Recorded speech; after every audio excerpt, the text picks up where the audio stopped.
Sigo. Muchas gracias. Con la venia del excelentísimo señor presidente. Muy buenos días, señora Sáenz de Santamaría. ¿Desde qué fecha fue usted vicepresidenta del Gobierno de la Nación? Desde diciembre del 2011 hasta mayo del 2018.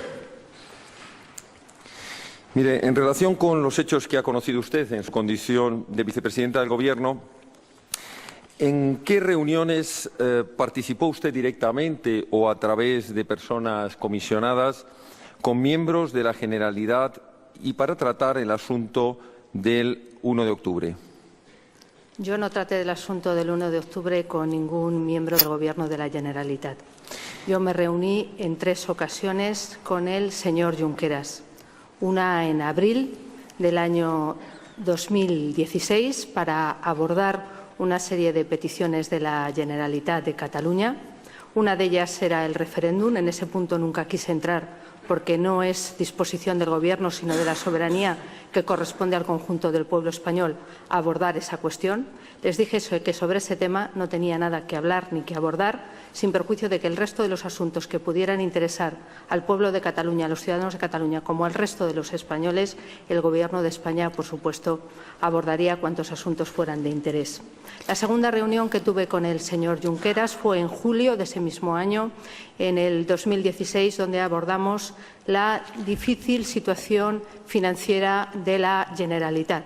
En aquel momento estaban en una situación muy dramática en cuanto a la calificación de su deuda y a las dificultades de financiación.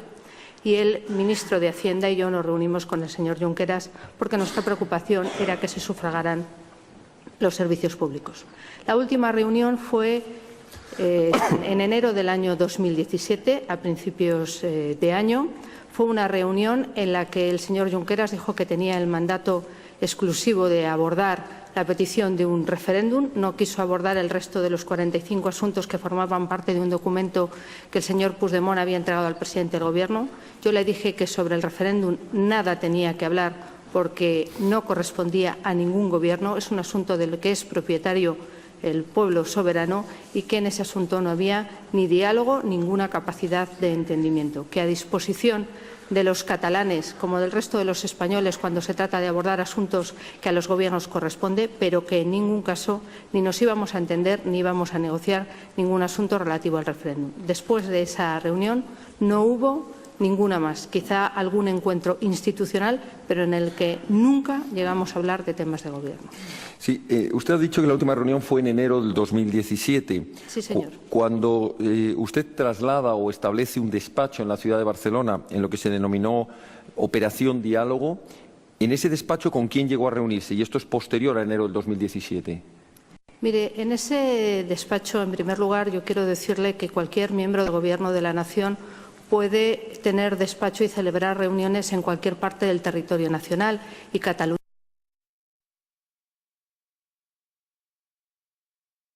Andalucía, he mantenido reuniones cuando asistía en mis viajes institucionales con distintas personas. Nunca me reuní con ningún miembro de la Generalitat en la delegación del Gobierno. Las 3 reuniones del señor Junqueras, 2 fueron en mi despacho en la vicepresidencia del Gobierno, sito en el recinto de la Moncloa, y la tercera de ellas en la vicepresidencia y consejería de Economía y Hacienda, que ustedes conocen bien en este juicio. En la delegación del Gobierno pues mantuve distintas reuniones con algunos miembros de partidos políticos, PSC, Ciudadanos, también del Partido Popular, mucho con la sociedad civil, porque yo en aquel momento consideré que era muy importante el diálogo con el conjunto. Una gran fractura social que además pues había mucha gente que tenía muchos problemas por el debate que se estaba produciendo, por la tensión que se estaba generando, por la zozobra en la que vivían. Me reuní allí con muchísima gente de distintos sectores.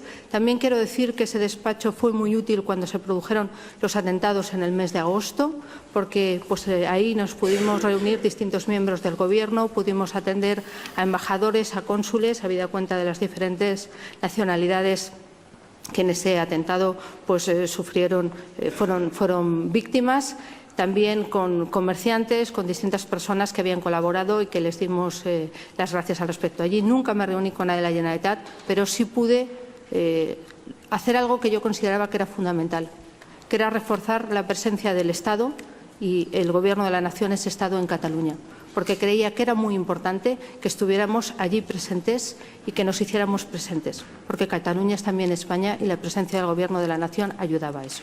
Sí, por la información que tuvo usted en su condición de vicepresidenta del Gobierno, a través de los servicios de información de Policía Nacional, Guardia Civil y CNI, ¿en qué fecha tuvo conocimiento de que se estaba organizando un llamado procés que tenía como objetivo la secesión o independencia de una parte del territorio español?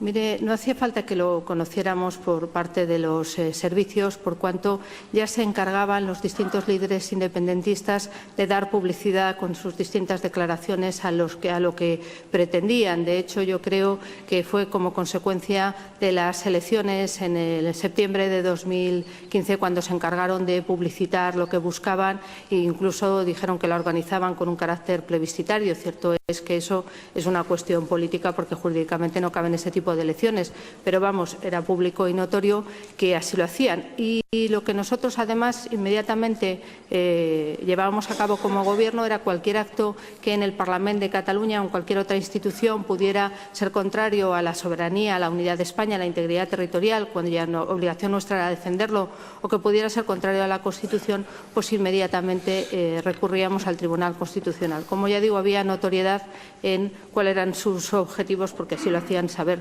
públicamente y de ello también hacían discurso. Mire, le pregunto esto porque según los servicios de información desde el año 2012 ya conocían que se estaban preparando estructuras con este objetivo. Yo no sé si usted tenía este conocimiento cuando entró en su cargo.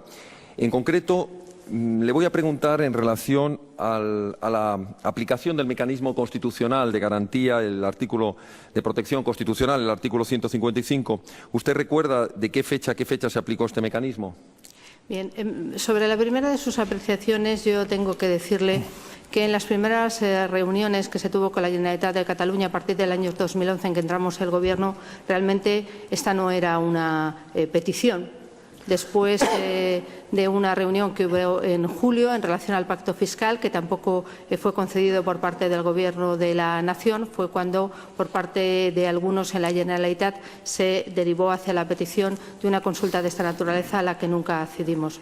Sobre la aplicación del artículo 155 es público y notorio porque el Gobierno se expresa a través de actos administrativos y tiene usted publicado en el Boletín Oficial del Estado tanto el momento en el que se emitió el requerimiento en el 11 de octubre al presidente de la Generalitat, los plazos que les concedió, la reunión que hubo después del Consejo de Ministros, una vez transcurrido el plazo del 19 de octubre, la discusión en el Senado y el acuerdo de Consejo de Ministros después de la aprobación en el Senado, que fue un viernes en el que se aplicaban las medidas correspondientes a ese artículo.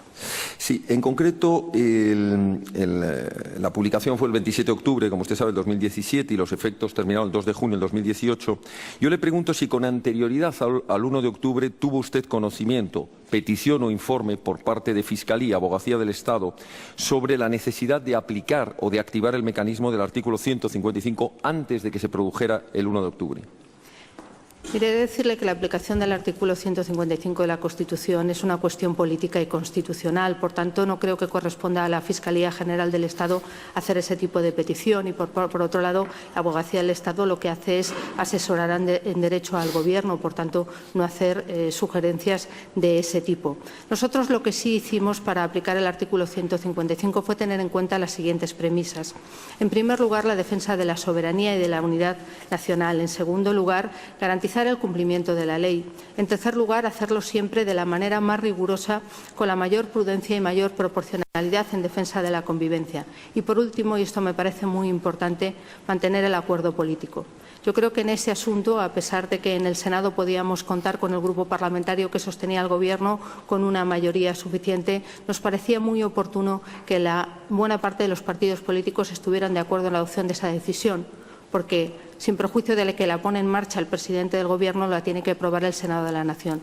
Y trabajamos mucho para que, si no recuerdo mal, al menos 8 grupos o partidos políticos pudieran apoyarla, especialmente el partido líder de la oposición, que era el Partido Socialista, y también Ciudadanos. Por tanto, mantuvimos muchísimas reuniones. En aquel momento, pues algunos decían que el artículo 155 debería haberse aplicado en el año 2014. Otros decían que el artículo 155 no debería aplicarse nunca.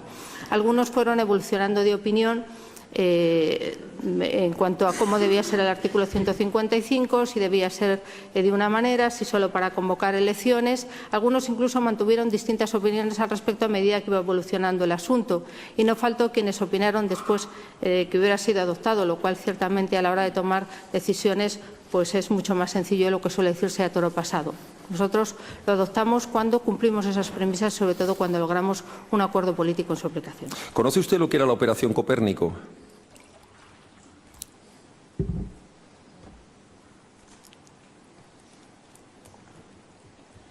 He leído sobre ella. ¿Sabe qué finalidad tenía? Mire, yo como miembro del Gobierno no me correspondía ni diseñar operaciones policiales ni dispositivos de ese tipo. No era mi tarea ni tampoco me consideraba ni capacitada ni competente para ello. ¿Tuvo usted conocimiento en su cargo de vicepresidenta del Gobierno de informes que anunciasen una actitud pasiva por parte del Cuerpo de los Mossos de Escuadra o como consecuencia de una dirección política a través de la Consejería de Interior, del Mayor de los Mossos y de las comisarías generales? A mí me preocupó el cambio de Gobierno que se produjo en julio del año 2017, en que abandonaron el Gobierno algunos consellers, entre ellos el conseller de Interior, y los perfiles que se habían elegido para nutrir la nueva Consejería de Interior, en la que además hubo relevos importantes. Después tuve conocimiento, pero ya digo indirecto, sobre alguna información que se le había suministrado al presidente de la Generalitat en aquel entonces y a alguno de sus miembros sobre la circunstancia de que continuar, y eso yo creo que fueron los Mossos, los servicios de información de los Mossos, que continuar adelante con el uno pues podía generar algunos asuntos, podía generar violencia, pero eso lo conocimos a posteriori. Pero mire, yo esto se lo pregunto porque el Gobierno estableció, como usted conoce, un dispositivo en el que envió el refuerzo de los cuerpos y fuerzas de seguridad del Estado, especialmente en cuanto a efectivos de Policía Nacional y Guardia Civil, que a la vista de lo ocurrido el 1 de octubre resultaron cuanto menos insuficientes. ¿Por qué? Pues porque los propios informes de la policía han manifestado, y yo le pregunto... No conteste usted la pregunta. O sea, la pregunta en principio iba bien orientada hasta que usted ha empezado a contestar. ¿Por qué? No, iba a preguntar, una vez que los medios que se establecieron por parte del Gobierno, el número de efectivos que se enviaron, la pregunta iba en el sentido de ¿conocían ustedes que no iban a contar con el apoyo de los Mossos de Escuadra para su operativo? Bien, yo he de decirle que como consecuencia de dos instrucciones, una del juez de instrucción número 13 de Barcelona y otra como consecuencia primero de unas actuaciones de investigación por parte de la Fiscalía del Tribunal Superior de Justicia de Cataluña y después del propio Tribunal Superior de Justicia de Cataluña, pues se ordenaron la realización de una serie de actuaciones.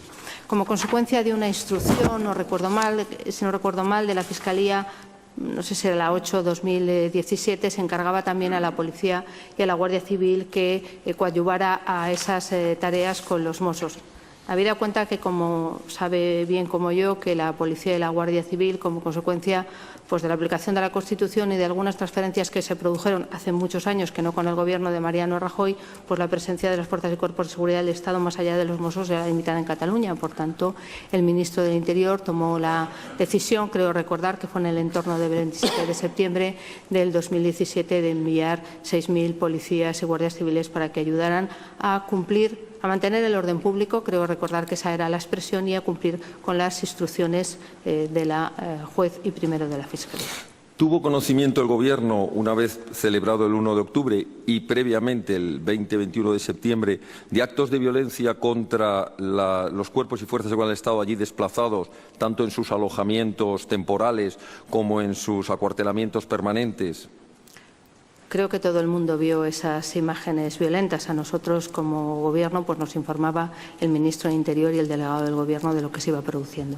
¿Tomaron ustedes alguna medida con respecto a la situación que se estaba produciendo de acoso y violencia contra actuaciones de diligencias ordenadas por el Poder Judicial, en concreto diferentes registros de investigación? Mire, quiero recordar que las actuaciones violentas que se produjeron en la Consejería de Economía y Hacienda fueron en el entorno del 20 de septiembre y la decisión de enviar esos 6.000 policías y guardias civiles se tomó en torno al 21 o 22 de septiembre. Voy terminando. En concreto, el Gobierno valoró en algún momento la aplicación, aparte del artículo 155, que ya es conocido, la aplicación del mecanismo del artículo 116 establecido para estados de alarma, excepción y sitio. En primer lugar, yo creo que la obligación de todo Gobierno, y al menos así lo hizo el Gobierno de la Nación, es tener conocimiento exhaustivo de lo que es la Constitución española y de las facultades que le otorga. Por tanto, es algo que debe saber, digamos, si me lo permite, si quiere ejercer bien su tarea. He de decirle que nosotros consideramos, y por otro lado era la común opinión, que el mecanismo cuando una comunidad atenta gravemente al interés general de España es el previsto en el artículo 155. Nunca se había aplicado en nuestro país, tampoco había mucho escrito al respecto. Se hizo un gran esfuerzo por parte de todos los que podían ayudar a su implementación. Determinó el cese de todo el Gobierno, de toda la Generalitat, como medida añadida para garantizar el mantenimiento del orden público. En la Consejería de Interior se acordó también algunos ceses, el segundo responsable y el jefe de los Mossos, que fueron sustituidos. Por tanto, consideramos que era la medida más acorde en la Constitución, porque además se actuaba respecto a los responsables de esa declaración de independencia y de los hechos que habían llevado a la misma. Como usted debe saber por su condición de letrado, los estados de excepción y estados de sitio pueden comportar la suspensión de derechos fundamentales.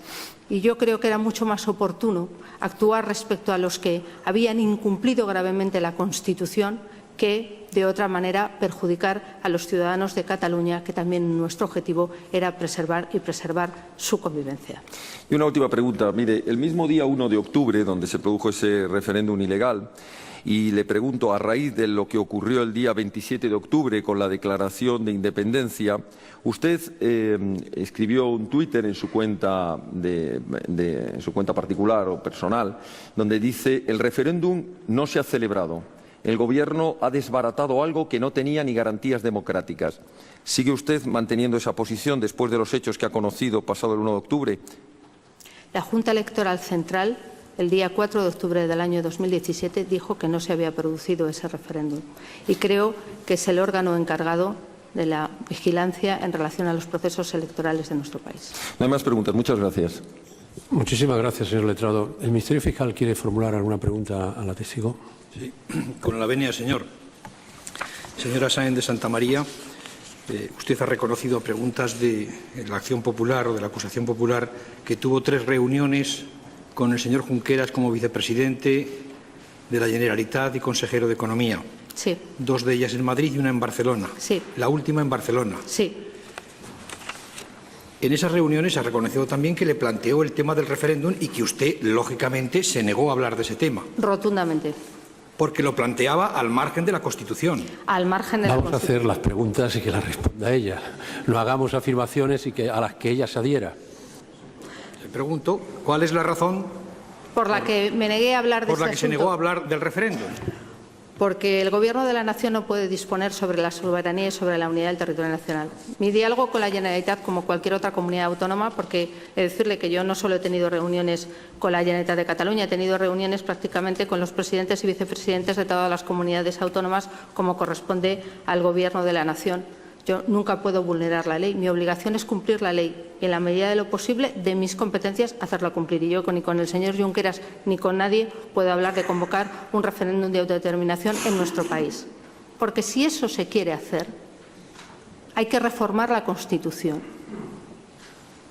Entonces, el procedimiento es otro y no intentar negociar algo que al Gobierno nunca se prestó. Y creo que ningún gobierno democrático que cumpla la Constitución puede prestarse, que es autorizar un referéndum de autodeterminación. Él exigía en esas conversaciones como condición previa que el referéndum de autodeterminación debía celebrarse. Mire, no tenía interés en el resto de los asuntos. no es que me dijera vamos a hablar del referéndum si queremos hablar del resto, es que una vez que, sobre todo en la última reunión, yo dije que ahí no había nada que hacer, pues el resto de los asuntos tampoco le dio mucha importancia. Eran asuntos que yo sí que consideraba que eran importantes porque ahí se estaba hablando, por ejemplo, de las dificultades financieras que vivía la Generalitat como consecuencia de la crisis. Quiero recordar que llegaron a tener la calificación su deuda de bono basura. Eran asuntos que afectaban a la educación, a la sanidad, a temas que a mi juicio me parecían muy importantes porque la obligación que tenemos los gobernantes y el Gobierno de la Nación es también Gobierno en Cataluña y de Cataluña tiene que velar por el interés general. Pero no le vi mayor interés especialmente en esa segunda reunión al respecto, simplemente en ese otro asunto del que indudablemente yo no podía hablar. Gracias. ¿Le planteó el señor Junqueras en algún momento la posibilidad de seguir el cauce constitucional y convocar un referéndum, pero a nivel nacional, o instar un mecanismo de reforma de la Constitución? No, nunca. Bien.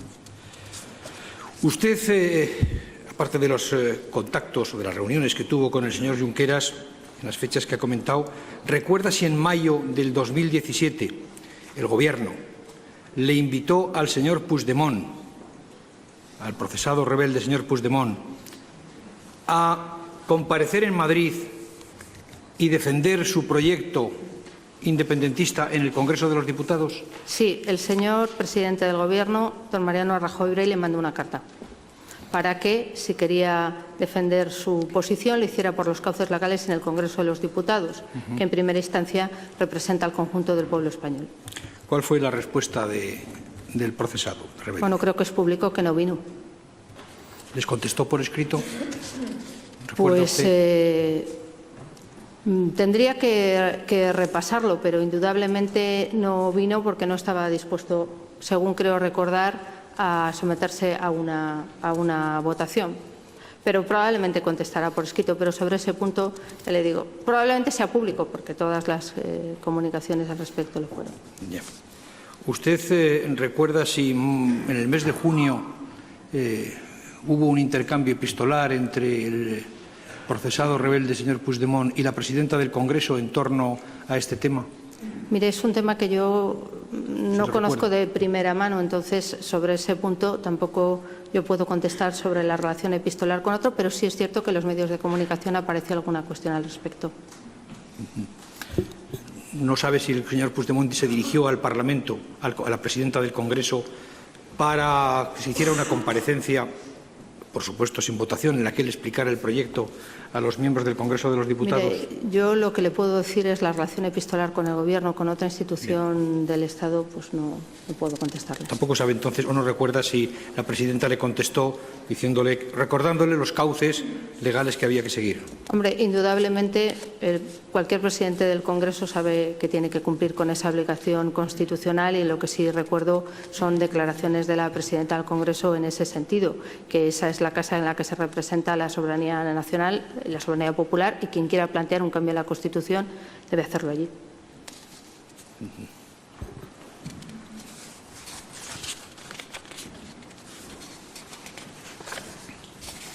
Usted tuvo conocimiento de lo que pasó el 20 de septiembre en la sede de la Consejería de Economía. Sí.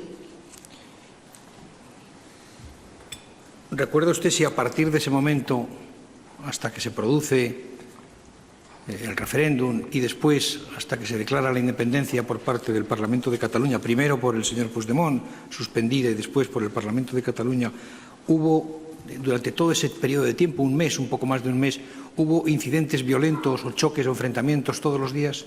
Sí, prácticamente nos encontramos en general con imágenes en la opinión pública en que cualquier actuación judicial que se llevaba a cabo, registros en domicilios, en naves, en detenciones, pues se producían aglomeraciones, en algunos casos con imágenes de naturaleza violenta, pero además pues sufrimos mucho políticamente como consecuencia de que muchos alcaldes y muchos concejales, en un clima de acoso masivo, generalizado y sistemático, pues recibían amenazas y coacciones, y yo pues hablé con alguno de ellos para transmitirle también mi apoyo, porque es muy duro vivir lo que estaban viviendo en aquel momento. Había, imagino, una gran preocupación del Gobierno por el desarrollo de los acontecimientos. Sin ningún género de duda.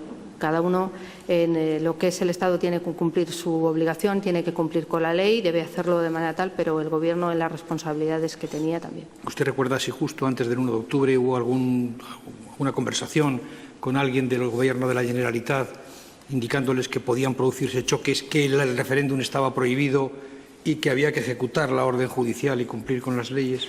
Se lo dijimos abiertamente. Es que en las innumerables comparecencias que tuvimos los miembros del Gobierno, públicamente les dijimos una y otra vez que no siguieran por ahí, que era contrario a la Constitución, que fracturaba la convivencia, que el clima era intolerable y, como ya digo, no hace falta. Es que era público y notorio y lo hacíamos prácticamente todos los días, desde el presidente del Gobierno hasta el resto de los miembros del Gobierno. Ellos, ustedes lo decían públicamente, después de reuniones como Gobierno de la Nación, ¿ellos les contestaban públicamente o les contestaron en privado alguna comunicación? Yo ya digo que yo no tuve ninguna conversación con miembros de la Generalitat en ese momento, pero ellos tomaron la decisión de seguir adelante, como está claro que se produjo, a sabiendas. Yo creo que era una estrategia absolutamente concertada. Cada uno hacía su papel y a sabiendas de lo que se había producido el 20 y el 21 de septiembre de violencia podía volver a producirse, continuaron adelante. El Gobierno ordenó a la Abogacía del Estado que impugnara las normas jurídicas que se aprobaron a primeros de septiembre. Nosotros, desde el año 2011, creo recordar que planteamos 63 recursos contra disposiciones y actos emanadas del Parlamento de la Generalitat de Cataluña. Cierto es que había de diferentes tipos, pero quiero recordar que hubo más de 20 relativas tanto a las declaraciones de soberanía, las convocatorias y las leyes de referéndum, la ley de transitoriedad jurídica, que, como sabe, era el paso previo a la declaración de independencia y a la que le dieron efectos jurídicos el de octubre, y recurrimos también todas las estructuras de Estado, agencia tributaria. La ley de transitoriedad jurídica, ellos le dieron efectos jurídicos a partir del 10 de octubre. Tal y como estaba no le pidamos un. Pero es que hemos prescindido de análisis jurídicos. No le pidamos ahora que haga un análisis jurídico sobre la eficacia, no eficacia, sobre la entrada en vigor o no entrada en vigor de ese texto. Bien. En este caso, ¿cuál era la diferencia de esta situación con la de la consulta del 9 de noviembre? Bien, en primer lugar, y sobre la consulta del 9 de noviembre, nosotros también, el Gobierno también la recurrió y también obtuvo la suspensión. Y, si no recuerdo mal, fue el propio señor Artur Mas el que dijo que esa consulta quería un referéndum de verdad. Por tanto, yo creo que la relevancia de esa consulta se la dio el propio señor Artur Mas. Nosotros lo que hicimos fue recurrirla, como era nuestra obligación, e instar su suspensión. ¿Ustedes recuerdan si el Gobierno le hizo al entonces todavía presidente de la Generalitat, el procesado rebelde señor Puigdemont, unos requerimientos antes de producirse la aplicación del artículo 155? Es exigido por el artículo 155. El artículo 155 exige al presidente del Gobierno, antes de acudir al Senado para obtener su autorización por mayoría absoluta, que requiera al presidente de la comunidad autónoma para que cese en la vulneración grave del interés general. Por tanto, ese requerimiento era una consecuencia obligada de la Constitución, porque la Constitución prevé que tenga la capacidad de revertir el propio presidente de la comunidad autónoma el daño producido al interés general. ¿Le hicieron, recordará, 2 requerimientos?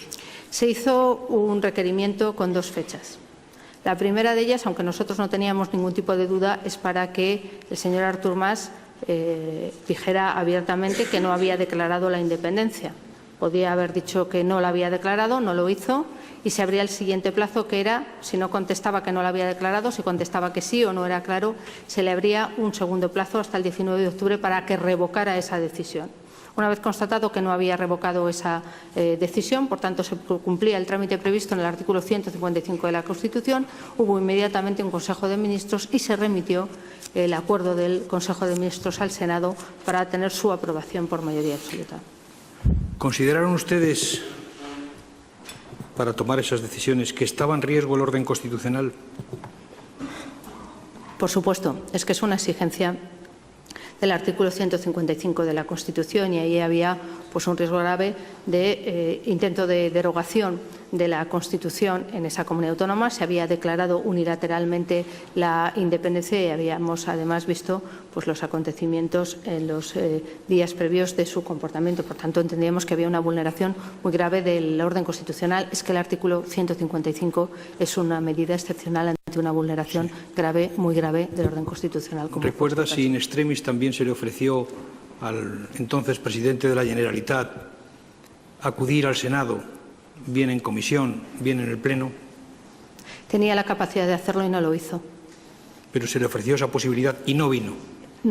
Esa posibilidad no es algo que le corresponda ofrecer al Gobierno, corresponde al Senado, a la Cámara, pero indudablemente... ¿Tiene usted constancia de que el Senado hizo esa...? Sí. Sí. Señora Sáenz de Santamaría, y con esta pregunta voy a terminar. ¿Ustedes creyeron que la declaración de independencia, primero suspendida y luego la del 27 de octubre, era una declaración meramente simbólica? No, por eso aplicamos el artículo 155. No hay más preguntas. Muchísimas gracias, señor fiscal. La abogacía del Estado tiene la palabra. ¿No quiere preguntar? Ninguna pregunta. Perfecto. ¿Han acordado ustedes el orden? ¿Va a intervenir usted? Bien, adelante. Con la venia, señor presidente. Buenos días, señora. ¿Cuál es la razón de su conocimiento sobre esos choques a los que ha hecho referencia de septiembre y octubre del 2017? Perdóname, ¿choques?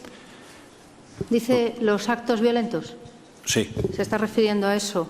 Pues, en primer lugar, las informaciones del ministro del Interior, de la acción del Gobierno y las imágenes que todos vimos por televisión. ¿Cuál era ese canal de información que tenía usted y por dónde le llegaba esa información? ¿El CNI también se la proporcionaba? Mire, esos hechos violentos, la primera información que tuvimos era que lo veíamos en televisión como toda España, sin perjuicio de que cuando se producen circunstancias de alteración del orden público, el ministro del Interior suele comunicar con el resto de los miembros del Gobierno y, por supuesto, la delegación del Gobierno. Pero ya le digo, yo las imágenes es que también las pude ver por televisión como el resto de los españoles que quiso hacerlo. ¿Y las del 1 de octubre las vio por televisión? Igualmente, y hablando con la delegación del Gobierno y con el Ministerio del Interior. ¿Vio si el 1 de octubre hubo también actos de violencia? Indudablemente, ahí lo vimos, creo que las imágenes están ahí, son públicas y notorias. ¿Y tomaron alguna medida contra los policías que pudieran haberlas hecho? Perdóneme, ¿medida? Sí, es decir,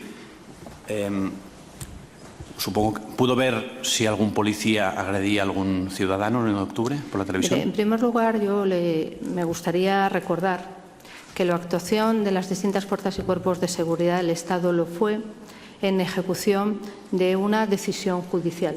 Cumplían, por tanto, un mandato judicial porque había por un lado, suspensión y prohibición de convocar esa consulta por parte del Tribunal Constitucional y luego por parte del Tribunal Superior de Justicia de Cataluña, que ordenó además que se adoptaran cuantas medidas fueran necesarias para llevar a cabo la comisión de un acto abiertamente ilegal. E indudablemente la profesionalidad de las fuerzas y cuerpos de seguridad del Estado, de la Policía y de la Guardia Civil evitó, a mi juicio, circunstancias mucho más graves que podían haber sido como consecuencia de la responsabilidad de la Generalitat de Cataluña de seguir adelante con un referéndum del que supimos que además tenía información por sus propios servicios de seguridad de que podía volver a encadenar circunstancias violentas como fueron las del 20 de septiembre. ¿Vio las imágenes por televisión? Sí, desde mi despacho en Moncloa. ¿Vio algún policía pegar a algún ciudadano? Mire, yo he visto a lo largo no solo de mi vida política, sino como cualquier otro ciudadano, imágenes en relación o que se producen como consecuencia de disturbios. No son agradables a la vista, pero creo que si no se hubiera convocado a la gente, si la hubiera llamado masivamente para actuar como murallas e impedir a quienes estaban mandatados judicialmente a impedir ese referéndum, pues a lo mejor alguna de las imágenes que habíamos visto no se había producido. También me informaron de cómo 93, sí creo que fue recordar, 93, 95 policías y guardias civiles tuvieron que ser atendidos por heridas. Eso pues también me lo informaron porque forman parte de las fuerzas y cuerpos de seguridad del Estado. Entonces son 307 policías menos que los que usted manifestó en sus declaraciones del 1 de octubre. Creo que habló de 400. Fuimos depurando consecuencia de los datos. En esa mañana se iban produciendo distintas informaciones, pero que fueran atendidos, si yo no recuerdo mal, fueron 93. Muy bien. ¿Usted, por sus responsabilidades, conoce cuáles son las pautas que determina la OSCE, la Organización para la Seguridad y la Cooperación para el Desarrollo, de la Policía Democrática para enfrentarse a una situación de resistencia pasiva de un manifestante? Mire. Vamos a ver, señor letrado. Retiro la pregunta. Vale. Haga otra pregunta, por favor. Entiendo que sí que sabrá cómo están delimitadas las competencias en acción exterior entre el Estado y Cataluña. Perdóneme. ¿Sabe cómo están delimitadas las competencias de acción exterior entre el Estado y Cataluña? Que podría saberlo por sus funciones o porque tuviera conocimiento de la sentencia del Tribunal Constitucional que determinó. Sí, conozco cómo es la organización territorial del Estado. Entonces le pregunto, más allá de las reacciones por las que le han preguntado por los hechos que hizo el Gobierno de Cataluña, ¿qué acciones hicieron ustedes, si es que las hicieron, para reaccionar contra las manifestaciones, las expresiones del Gobierno que hacían su acción exterior? Que no estuvieran de acuerdo con, por ejemplo, cuando hablaban de independencia, ¿qué tipo de esas expresiones las impugnaron de alguna forma? Mire, un Gobierno democrático, en primer lugar, respeta la libertad de expresión y la libertad ideológica. Lo que tiene que responder y garantizar es el cumplimiento de la ley. Creo que cualquiera puede tener en este país las opiniones que tenga por conveniente. ¿Y expresarlas? Y expresarlas. Lo que no puede es incumplir la ley. Lo que no puede es incumplir las decisiones judiciales. Lo que no puede es generar episodios violentos en los que, además, se conculque el orden constitucional. Esto es una democracia y, por mi experiencia como vicepresidenta del Gobierno, a nadie le hemos tenido que explicar que España es una democracia consolidada desde que en el año 1978 nos dimos una Constitución que es de las más avanzadas en derechos y libertades y en garantías de esos derechos y de esas libertades. De hecho, estamos en la Unión Europea. Muy bien. Entonces, más allá de que sea lógico, como dice el señor fiscal, que no negocien sobre el referéndum, ¿se podía hablar del referéndum y de la independencia de Cataluña? ¿Podían hablar el Gobierno de Cataluña sobre este Mire, hecho? Uno habla de lo que tiene capacidad de disposición. Y sobre la soberanía del conjunto del pueblo español, ni el Gobierno de Mariano Rajoy ni ningún Gobierno de la nación tiene capacidad de disposición, porque corresponde al conjunto del pueblo español, que se dio una Constitución y que decidió que fuéramos el Estado que somos. Y cualquiera que quiera plantear algo que no cabe en la Constitución tiene una vía democrática para hacerlo, que es intentar su reforma. Pero aún no estoy hablando de la expresión, aún no he hablado de reformar nada. Digo si se puede hablar de ello. Lo que le estoy diciendo es que no se puede hablar de aquello que uno no tiene capacidad de disponer. Vale. No, claro, es que se suele llamar a eso hablar en balde. Si yo hablo de lo que no tengo capacidad de disposición, perdóneme, es que no podré llevar a cabo nada de lo que pueda decir en esa reunión. No, por tanto, si lo los gobiernos tienen que saber lo que no pueden, lo que pueden y lo que no pueden hacer. Y ningún gobierno puede disponer de la soberanía nacional. Es que no le corresponde. ¿Ha tenido usted oportunidad de hablar en qué fundamento jurídico o en qué idea los colegas del Reino Unido pudieron permitir un referéndum Vamos a ver, para Escocia? no volvemos otra vez a desbordar lo que son los términos de la declaración de la testigo. Preguntarle el fundamento jurídico por el que otro gobierno autoriza carece absolutamente de sentido. Así que, por favor, formule otra pregunta que permita precisamente aprovechar la presencia del testigo para el esclarecimiento del hecho. ¿Tuvo usted algún dato sobre qué haría la policía, Cuerpo Nacional de Policía, Guardia Civil, el 1 de octubre, de forma previa al 1 de octubre? ¿Se lo transmitieron? No, el Gobierno, y en este caso la vicepresidencia del Gobierno, ni decide ni interviene en los operativos policiales. Eso no es nuestra competencia ni tampoco es algo de lo que tengamos experiencia y conocimiento suficiente para hacerlo. Entonces, ya para ahorrarme muchas preguntas, entiendo que no tenía usted ni se le transmitió ninguna operativa, ni plan de actuación, ni plan estratégico, ni análisis de riesgos. Como digo, esa era una cuestión en que las fuerzas y cuerpos de seguridad del Estado actuaban por una decisión judicial y este Gobierno ha respetado siempre la división de poderes y la competencia de cada cual. Como veo que usted conoce que existe un procedimiento en el Juzgado de Instrucción 13 de Barcelona... Sí, es público. Era público. Sí, pero su contenido, ¿lo conoce? Más allá de lo que se ha publicado en los medios de comunicación y que sea público, yo no conozco los autos. ¿Ha tenido oportunidad de hablar con el tristemente fallecido magistrado de Instrucción 13? No, nunca. A ver, señor letrado, por favor.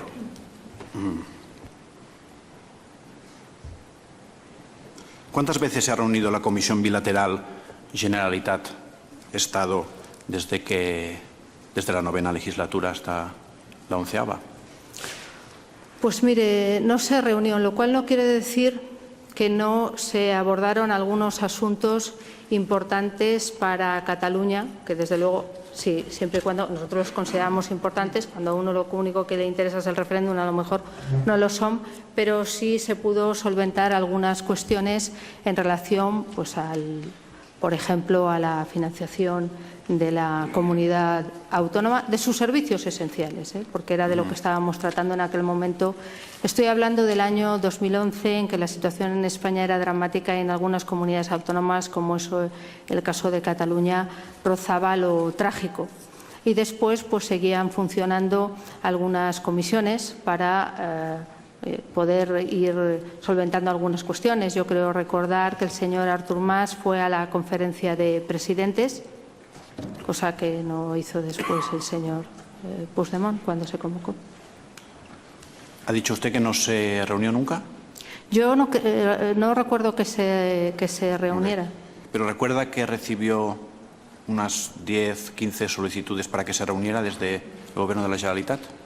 Mire, yo hablaba en ocasiones con el señor Duran i Lleida, que si yo no recuerdo mal, en los principios del Gobierno era la persona encargada de estar en esa comisión y hablábamos y solventamos algunas cuestiones. De hecho, en las primeras reuniones en el año 2012 que tuvimos en la Generalitat había una gran preocupación por parte del Gobierno de Artur Mas en algunas cuestiones, especialmente las relativas a la financiación que pudimos arreglar. Pero también le digo que comisiones bilaterales había con distintas comunidades autónomas y tampoco se convocaron en aquel tiempo, o sea que no era algo excepcional. Muy bien. Le han preguntado por el 20 de septiembre y usted se ha referido a actos violentos. ¿Cuáles fueron esos actos violentos del 20 de septiembre? Creo que los vimos todos por televisión, pero mire, yo cuando una comisión judicial que tiene el encargo de llevar a cabo un registro va a unas dependencias públicas, se impide que los detenidos formen parte o estén en ese registro y sobre todo se les impide salir con las imágenes que vimos, pues así lo considero como violento. Entonces, la violencia es eso, ¿no?, lo que acaba de describir. No, la violencia es lo que se produjo ese día. Yo estoy haciendo una descripción aproximada de lo que vi por los medios de comunicación. No, es que yo le pregunto por lo que sepa, ¿no? ¿Alguien le informó antes o después del 1 de octubre de cuántos recursos humanos, cuántos agentes se necesitaban para abortar ese referéndum? No. Nadie ¿Nunca ha tenido esa discusión? Yo no tengo capacidad, no tengo ni experiencia ni competencia para decidir cuántos son necesarios para un operativo policial, porque en la vida he diseñado un operativo policial. Pero habrá visto por la televisión algún operativo policial, ¿no? Sí, pero una cosa es eso y otra cosa es decidir cuántos son y cuántos son necesarios. Yo creo que hay gente muy profesional que es profesional de eso para hacerlo. ¿Alguien consideró, porque usted siguió la jornada del 1 de octubre de forma directa, lo estaban viendo desde el Gobierno, en una pantalla, desde una sala, o cómo siguieron esa jornada? Pues desde el despacho del Palacio de la Moncloa, indudablemente. ¿Y con quién comunicaban que estuviera sobre el terreno? Vamos. Estaba el delegado del Gobierno y el ministro del Interior también nos iba informando a través de las informaciones que obtenía. ¿Estuvieron todo el día pendientes del referéndum? Estuvimos todo el día pendientes de lo que estaba transcurriendo allí, sí. Yo no lo llamaría de esa manera. Sí, usted ya ha dicho que no era un referéndum, ya lo ha dicho muchas veces. Lo ha dicho la Junta Electoral Central y yo suelo respetar la calificación jurídica que hacen los que les corresponde. Pero aparte de la Junta, yo le pregunto si usted el día 1 de octubre dijo que no había habido referéndum ni tan siquiera apariencia. ¿Eso lo dijo? Indudablemente es que una actuación de esa naturaleza, cuando no respeta la ley, se hace al margen de las decisiones judiciales incumpliéndolos abiertamente, aparte de no cumplir ninguno de los requisitos que se exige en un proceso de esa naturaleza, pues políticamente usted puede llamarlo como quiera, jurídicamente es lo que es.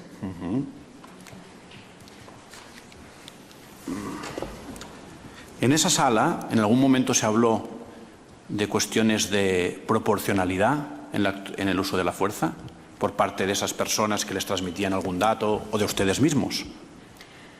Mire, como yo le digo, nosotros no somos expertos en procesos judiciales y eso es algo que las fuerzas y cuerpos de seguridad del Estado, con su profesionalidad, saben hacerlo muy bien. De hecho, pues fueron muchísimas las intervenciones que se produjeron. Pero bueno, puede pasar que los agentes de la autoridad a veces actúen desproporcionadamente, o eso es imposible. Pues mire, esa es una decisión que no me corresponde a mí decirlo, pero que quiere que le diga. En dispositivos policiales se han visto muchas cosas y yo lo que me tengo que decir es que siempre me han parecido la Policía y la Guardia Civil muy profesionales en sus actuaciones, muy medios y muy proporcionales. Están entrenados para ello, pero no sé si esto... Bueno, el juez ya lo decidirá porque está subido. Efectivamente. Sí. ¿Consideró usted, o los miembros del Gobierno, quienes estuvieran ahí, o la gente que estaba sobre el terreno, que podía haber algún derecho fundamental implicado en esa... A ver, vamos a ver. Estamos otra vez con la valoración jurídica acerca de la ponderación del sacrificio de algún derecho fundamental. Disculpe. Que no es propio exigírselo a alguien que viene aquí, como hemos dicho desde el primer momento, a contarnos lo que percibió por sus sentidos, lo que vio en relación con los acontecimientos que estamos enjuiciando, no a que haga un balanceo de los derechos fundamentales que se pudieron ver en ese momento, digamos, de forma convergente, necesitados en algún caso o no, en función de quién sea el que haga el juicio de valor, necesitados de sacrificio. Todo ello sin perjuicio, señor letrado, de que si usted quiere subrayar este aspecto sobre la proporcionalidad, sobre los derechos fundamentales implicados, en el momento del informe, pues podrá hacerlo con la libertad que le va a dar la sala. A veces abuso de las capacidades que conozco de la testigo para hacer este tipo de preguntas, pero bueno, la voy a retirar. Ese día 1 de octubre, ¿ustedes recibieron alguna llamada o alguna comunicación internacional que les instara a modificar algún tipo de actuación de la policía? Yo no, desde luego. ¿Alguien le informó de los responsables por qué las cargas policiales pararon en algún momento de ese día? Es que a mí nadie me informó de que pararan. Entonces lo vio por la tele, entiendo por qué pararon. Desde luego yo no tengo ninguna información al respecto. ¿Hasta qué hora estuvo mirando la televisión? Estuve todo el día allí. ¿Y usted vio alguna carga policial a las 5 de la tarde? Yo lo que le digo, usted me está preguntando si alguien me informó de que se había dicho que pararan y a mí nadie me informó de que se hubieran parado. Vale. Es decir, no tiene constancia de ninguna... Actuaciones judiciales, preferiría utilizar ese término que ha utilizado usted en su pregunta, actuaciones policiales bajo mandato judicial. Se utiliza la expresión cargas y yo creo que yo preferiría en mi respuesta utilizar eso. Sí, bueno, sí, no pasa nada. No, es que yo le preguntaba si tiene conocimiento de que existiera alguna orden de esa gente. No, yo no tengo ninguna información al respecto. ¿Usted conocía los criterios o principios de ejecución de esa actuación policial que iba a dar cumplimiento a una orden judicial que había determinado el secretario de Estado de Seguridad? Mire, como yo digo, yo no diseñaba los operativos policiales ni... Pero sí que conocía la instrucción 8, como ha dicho antes. Le pregunto si conocía las instrucciones del secretario de Estado.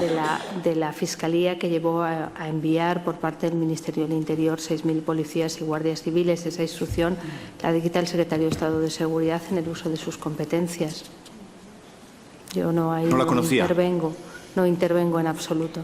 Por lo tanto, ¿llegó a su conocimiento alguno de los múltiples documentos judiciales o policiales en que explicaban cómo se había de balancear la convivencia ciudadana y la ejecución de la orden? No, tuve conocimiento porque muchos de ellos se fueron publicando en medios de comunicación a raíz de las distintas reuniones y lo que me contó el delegado del Gobierno sobre la Junta de Seguridad.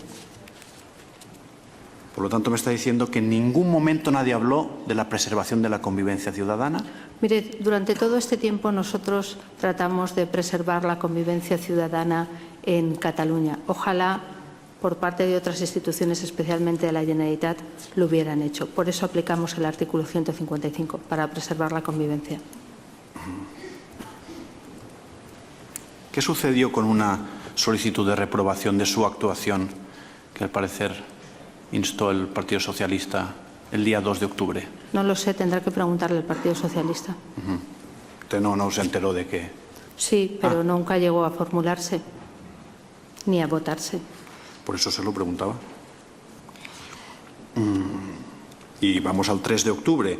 Usted hizo unas manifestaciones en la Cumbre de Turismo, donde habló de esos 307 policías más, 400 habló. ¿Qué le daba esos datos? Mire, el Ministerio del Interior, yo me preocupé, como hago muchas veces, por la salud de los policías y guardias civiles cuando sufren circunstancias de esa naturaleza. Pero aparte de los 93, ¿los otros de dónde salieron? Mire, a medida, yo no era información que tenía de primera mano, bueno, pues... ¿Se la mandaron por WhatsApp o...? Mire, no le puedo decir cómo se lo mandaron, pero también era cierto que esas informaciones habían aparecido en los medios de comunicación. ¿Y los scratches? ¿Quién le informó sobre los supuestos scratches? Mire, yo sé lo que es vivir un escrache y lo que se vivió en Cataluña en muchos sitios no era un escrache, era un acoso violento. Bueno. Y eso se lo puedo decir porque conozco lo que es. Sí, pero aparte de que está subiúdice, yo le pregunto, ¿quién le habló de estos scratches? De los acosos de la Policía y la Guardia Civil que estaban sufriendo en casas cuarteles, en los hoteles, en las oficinas, el Ministerio del Interior y la Delegación del Gobierno, pero además es que eran conocidos y tuvieron también, ocuparon también mucha información periodística esos días. Ese día 3 de octubre tuvo una reunión con el presidente Rajoy y el ministro Zoido. ¿El día? 3 de octubre. Mire, nos reunimos en innumerables ocasiones, probablemente ese día, el anterior y el posterior. Esa reunión en principio se ha hecho famosa porque tenía que ver con lo que había pasado el 1 de octubre. ¿Se acuerda de ver? Sí, mire, a partir del 1 de octubre nosotros lo que intensificamos fueron las reuniones y sobre todo las reuniones con el resto de los responsables de los partidos políticos, por cuanto pues en nuestra voluntad estaba lograr el máximo acuerdo y el máximo consenso en las medidas que se iban aplicando. ¿A qué se refería usted cuando dijo que el Partido Popular había descabezado al independentismo? A que había cesado con el artículo 155 el presidente del Gobierno previamente autorizado por el Senado a todo el Govern de la Generalitat. Como sabe usted, descabezar es quitar la cabeza a una organización o expulsar a una persona de su cargo. Y fueron expulsados de la Generalitat de Cataluña por el daño grave que habían hecho al interés general y a la convivencia en Cataluña. He de decir que la expresión no es original mía, la había leído en un medio de comunicación. Durante el 1 de octubre estuvo usted en contacto, habló o la llamaron desde la Judicatura o la Fiscalía. Vamos a ver, señor letrado. no es objeto de este proceso intentar analizar o, si usted quiere, indagar acerca de posibles contactos entre la Judicatura, la Fiscalía, la Vicepresidencia del Gobierno. Ningún problema. Cuando tiene razón, no protesto. ¿Había alguna partida presupuestaria dedicada a labores de investigación del procés o del referéndum? No, no se habilitó ninguna partida más que las generales de los presupuestos generales del Estado para el Ministerio del Interior y para cada uno de los ministerios. Acérquese al micrófono, por favor. Ah, sí, perdón.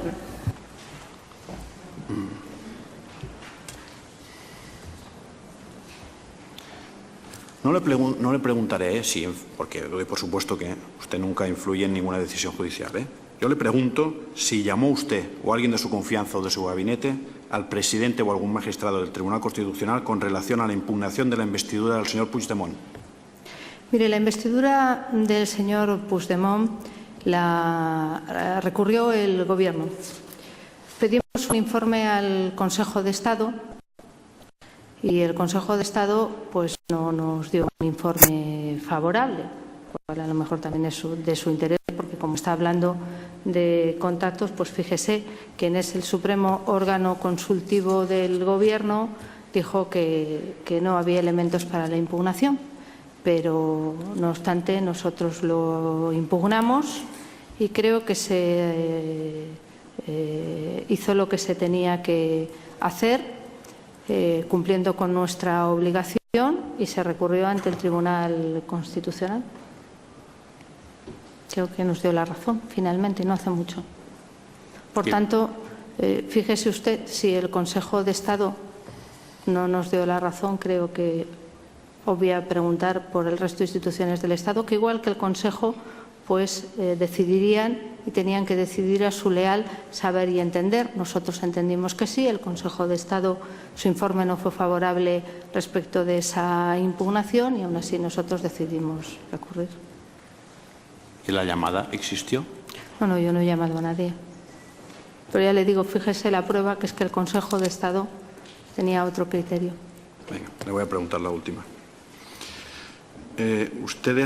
Usted, por la información que tenía, ¿creía que los votantes del 1 de octubre se iban a enfrentar el 1 de octubre con esos acometimientos para no llamarlo cargas, de la policía? Mire, yo lo único que sé es que se les movilizó para que acudieran con tiempo a los colegios electorales y lo que vi pues fue las murallas humanas que hizo en algunos casos y las agresiones y los lanzamientos de objetos que todos pudimos ver por televisión. ¿Usted cree que se arriesgaban a esos golpes que recibieron? Mire, yo no sé, estoy en la conciencia de todos y cada uno de ellos. Yo le digo lo que vi y vi que estaban impidiendo que se cumpliera con una decisión judicial. Muchísimas gracias.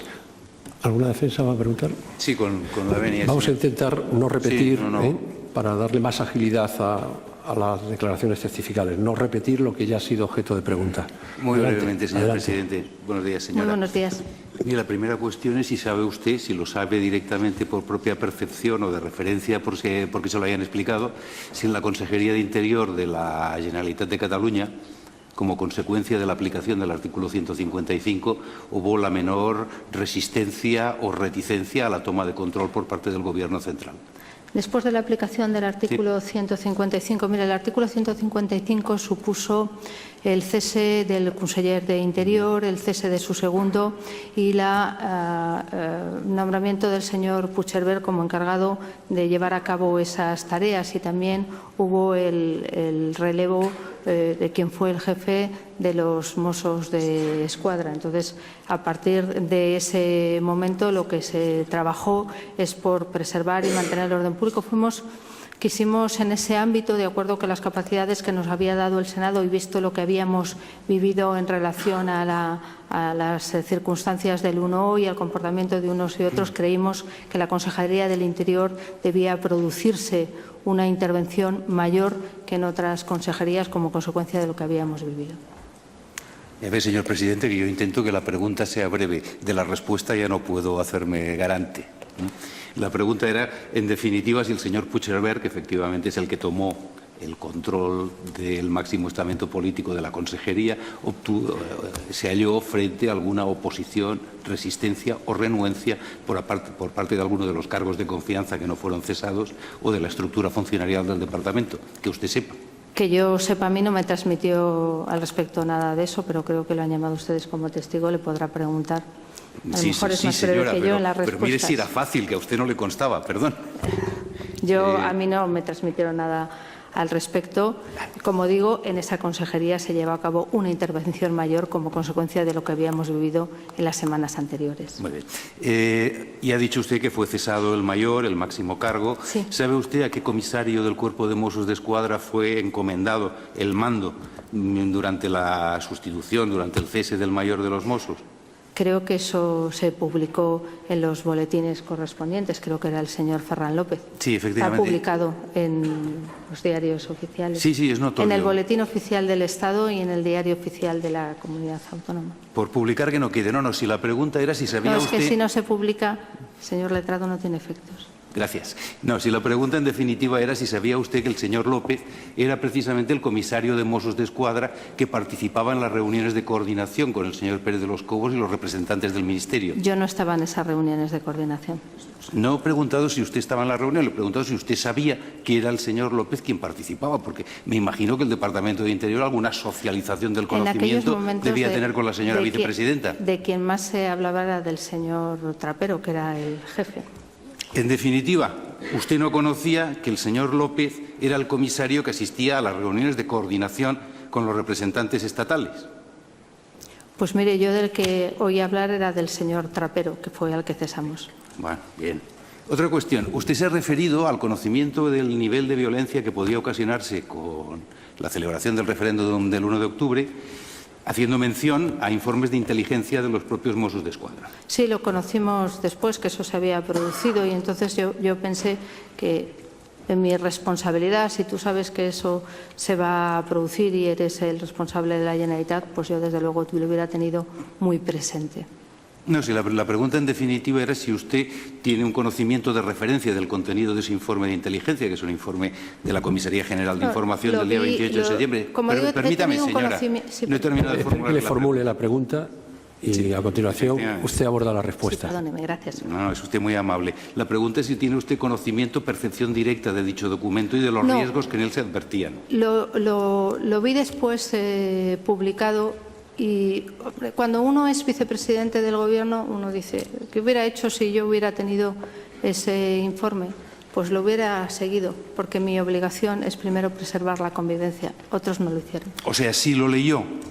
No, le he dicho que tuve información porque apareció, porque es público, porque creo que es también... una lástima porque le iba a preguntar ahora por los riesgos concretos que se identifican en el informe en cuestión. ¿Sabe usted qué riesgos concretos se identifican en el informe en cuestión? Como ya digo, yo la información que tuve es que se le advertía de que había podido haber violencia y entonces pensé, en la parte que a mí me corresponde, o como fui gobernante público, yo creo que ahí uno tiene que ser muy cuidadoso y muy responsable. En ese aspecto, señora, ¿cuál es la fuente de su conocimiento? O sea, usted no lo leyó, tuvo información. ¿Cuál es la fuente de su información? Yo creo que fue público. Muchas de las cuestiones, ténganse cuenta que en esos días se publicaron muchísimas cosas y se tuvo muchísima información, salieron tal. No puedo ahora decirle más que cuando lo conocí, me llamó poderosísimamente la atención eso, ¿no? Que cuando te advierten que puede haber. Señora, no pretendo, apelo simplemente a su memoria. Ese documento de la Comisaría General de Información en ningún caso fue publicado en ningún medio de comunicación con anterioridad al día 1 de octubre. Eso se lo garantizo yo y consta en las yo no he actuaciones. dicho que lo conociera antes. Lo he dicho que lo conocía a posteriori y que si lo hubiera tenido, si yo hubiera tenido ese elemento, me lo hubiera pensado. Pero antes lo hubiera leído, ¿verdad? ¿Qué? Que antes lo hubiera leído, entiendo. Mire, cuando a uno le dicen que hay riesgo de violencia, creo que luego lo demás pueden ser puntualizaciones, pero la mayor es la mayor. Bien. Ya ha dicho usted a preguntas de alguien que no tuvo conocimiento percepción directa de las instrucciones del secretario de Estado de Seguridad, del señor Nieto Ballesteros. Que no tuve ninguna influencia en su redacción porque no me No, señora, yo no le pregunto por ninguna influencia en su redacción, yo le pregunto si tuvo usted conocimiento concreto de las instrucciones del señor secretario de Estado, dirigidas a todos los cuerpos de seguridad y expuestas con posterioridad a la Junta de Seguridad de Cataluña el día 28 de septiembre. Si es solo eso. Ya sé que usted lo hizo todo muy bien después. Sí. ¿Tuvo usted conocimiento de las instrucciones del señor secretario de Estado? No las leí, pero sí que estaba concernido para hacerlo de la mejor manera posible en cumplimiento de una decisión judicial. Es que, como usted entenderá, ahí lo que había instrucciones de la Fiscalía, del Tribunal Superior de Justicia y del Tribunal Superior de Justicia. Se actuaba. Mire, la instrucción número 4 de 29 de septiembre, al día siguiente de la celebración de la Junta de Seguridad, instrucción del secretario de Estado, se la mostraré si usted no lo recuerda. Decía concretamente las directrices que dictaba para todos los cuerpos de seguridad estatales que la intervención debía primar la seguridad de las personas y de los agentes por sobre la eficacia. Usted era conocedora de esta cláusula. Se la voy a mostrar mejor. Si con la venia del tribunal... Vamos a ver que igual si era conocedora de esa cláusula y no hace falta mostrárselo. Bueno, me parece... ¿Era conocedora usted de esa cláusula? Me parece que es una cláusula de carácter muy general. Uno tiene que siempre que primar... ¿Pero la conocía? ¿La conocía o no la conocía? Si no la conocía, mire, seguimos el criterio de la defensa y lo seguimos. A lo largo de esos días hubo muchísimas actuaciones, como usted comprenderá, y no conozco los detalles de esa instrucción. Sí supe que se iba a dictar una instrucción en cumplimiento de sus capacidades como secretario de Estado de Seguridad para cumplir con lo que se requería en un auto judicial. Pero entiende usted que es una cláusula de trámite, una cláusula de estilo. No. Yo le estoy diciendo que me parece, y yo no soy experta en materia de seguridad, razonable que uno busque en una intervención policial la proporcionalidad. Mire, la misma instrucción del señor Nieto Ballesteros, si usted no lo recuerda, efectivamente se la exhibiremos, en su apartado 4E manifiesta literalmente lo siguiente en sus directivas, ¿no? Ante la convocatoria de grandes concentraciones de personas u otras circunstancias que puedan suponer riesgo para las unidades, se replegarán estas a los puntos seguros, recayendo la intervención en materia de orden público en los Mossos d'Esquadra. ¿Era usted conocedora de que las directivas del secretario de Estado de Seguridad limitaban la intervención de las fuerzas y cuerpos de seguridad en caso de grandes concentraciones?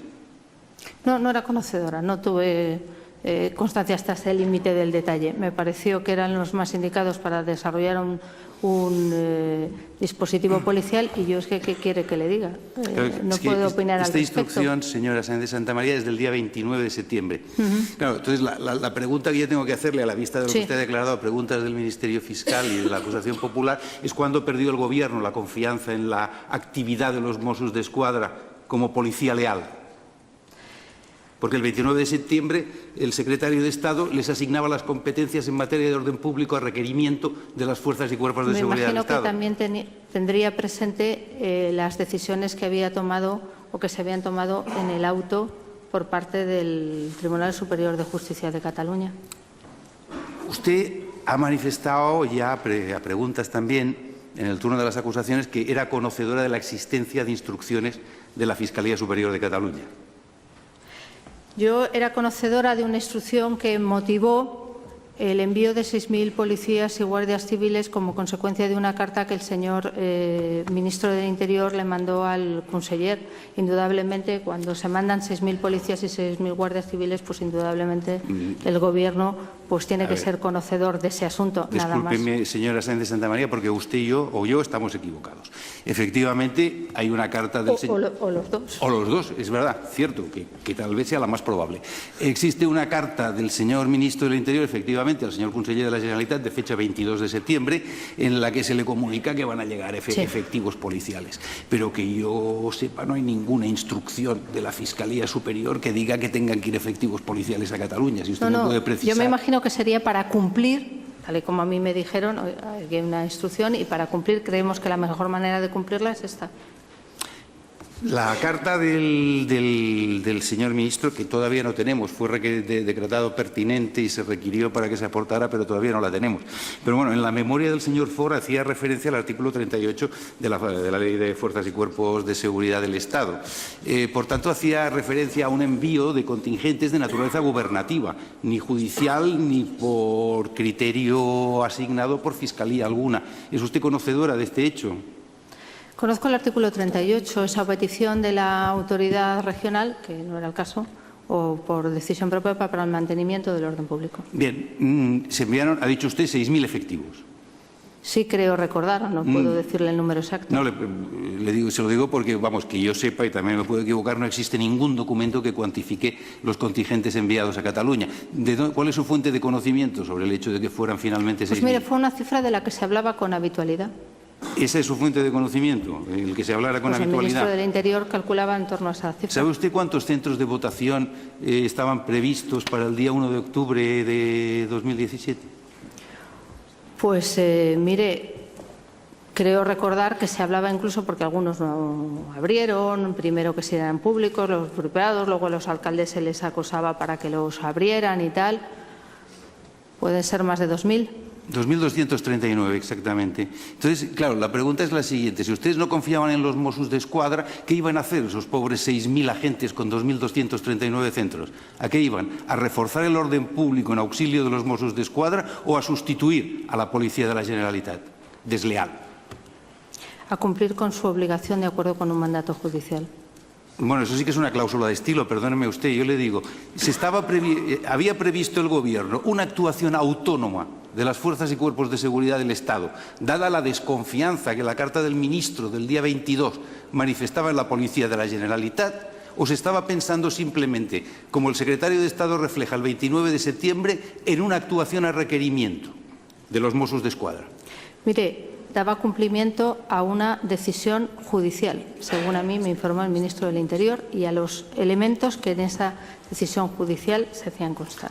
A ver, señor presidente, en fin, hay un artículo en el Código Penal cuyo número no recuerdo que se refiere al testigo renuente ante las preguntas que se le formulan. Exactamente la pregunta que quiere usted formular y que considera que no ha contestado la testigo, ¿cuál es? Sí, se ha referido al cumplimiento de resoluciones judiciales. Yo le digo, enviaron 6.000 agentes. Eso es. Para 2.239 centros de votación. El secretario de Estado, documento que se puede exhibir inmediatamente, dice que estos, en caso de grandes concentraciones, tenían que actuar a petición del Cuerpo de Mossos d'Esquadra.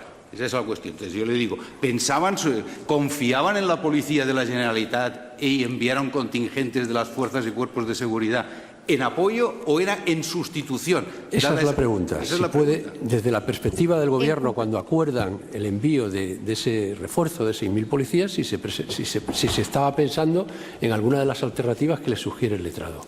Mire, en primer lugar, eso fue anterior a una decisión judicial que fue la de 27 de septiembre, donde yo creo recordar que se nombraba un coordinador y se decía a cada fuerza y cuerpo de seguridad del Estado, incluidos los Mossos, por parte del juez lo que tenían que hacer.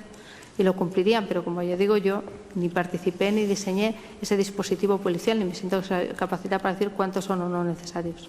Pues eso. O si no, no le está preguntando el número, sí. Le está diciendo si eran de apoyo o de sustitución. Usted eso... En cumplimiento de esa decisión judicial, ahí no le puedo decir porque es que no formamos parte, más que tratar de... Bien, usted misma se ha referido al nombramiento de un coordinador y ha hecho referencia al auto de 27 de septiembre del Tribunal Superior de Justicia de Cataluña, que por cierto, ¿leyó usted o también tiene un conocimiento difuso a partir de fuentes ignoradas? Mire, la obligación del Gobierno es de estar informado, pero también de ser absolutamente respetuoso con las decisiones de los jueces. Y hubo una Junta de Seguridad donde se puso en conocimiento algunas cuestiones y nos las transmitía el delegado del Gobierno. ¿Sabe usted que la instrucción del secretario de Estado, en cualquier caso, es posterior al auto del día 27? Indudablemente, en ese auto, me imagino, y así es, se decía cómo se tenía que intervenir y el secretario de Estado de Seguridad, que es el órgano competente, pues trataría de organizarlo de acuerdo con su profesionalidad y con sus experiencias. Bien, voy terminando. Me refería al mecanismo de coordinación. Fue un coordinador del Ministerio, nombrado por la Instrucción 4 del Fiscal Superior de Cataluña, ratificado por el Tribunal Superior de Justicia el 27 de septiembre. Eso no es objeto de discusión. La pregunta es la siguiente. ¿En qué momento del día 1 de octubre quebró el mecanismo de coordinación? Es decir, si sabe usted las razones por las que el coordinador del Ministerio suspendió todas las reuniones de coordinación. No lo sé. ¿Y no ha sido materia a partir del día 1 de octubre que suscitara su interés y sus ansias de conocimiento? Era un tema operativo y yo no entraba en los temas operativos. ¿Era un tema operativo la quiebra del mecanismo de coordinación entre los cuerpos estatales y la Policía de la Generalitat, en su opinión? Mire, correspondía a las fuerzas y cuerpos de seguridad del Estado y a su profesionalidad. A ese respecto, yo no le puedo decir si se frenaron o se dejaron de frenar esas decisiones. Sí le puedo decir lo que vi y lo que en ese momento se estaba produciendo y algunas actuaciones de los Mossos y principalmente de su jefe, pero yo ahí no le puedo decir a qué obedecía eso porque no lo presencié. O sea, tiene un conocimiento en todo caso de referencia. Tengo un conocimiento de lo que me iba ese día diciendo el delegado del Gobierno, que no a este respecto tampoco. Bien, perfecto. Su fuente de conocimiento sobre esta cuestión es el delegado del Gobierno. Sobre, en general, algunas cosas que pasaron el 1 de octubre, no sobre esta cuestión. Bien. ¿Y todo lo que sabe usted sobre el desistimiento en las actividades de coordinación es esto que me ha dicho usted? Yo no tengo ninguna información a ese respecto, de ningún desistimiento. ¿No ha leído usted los informes emitidos por el entonces coronel Pérez de los Cobos relativos a la quiebra del mecanismo de coordinación? No. Perfecto. ¿Dependía de usted en aquellas fechas del Centro Nacional de Inteligencia? Sí. ¿Le advirtieron de la presencia de urnas en territorio catalán antes del 1 de octubre o le facilitaron alguna información valiosa para su detección?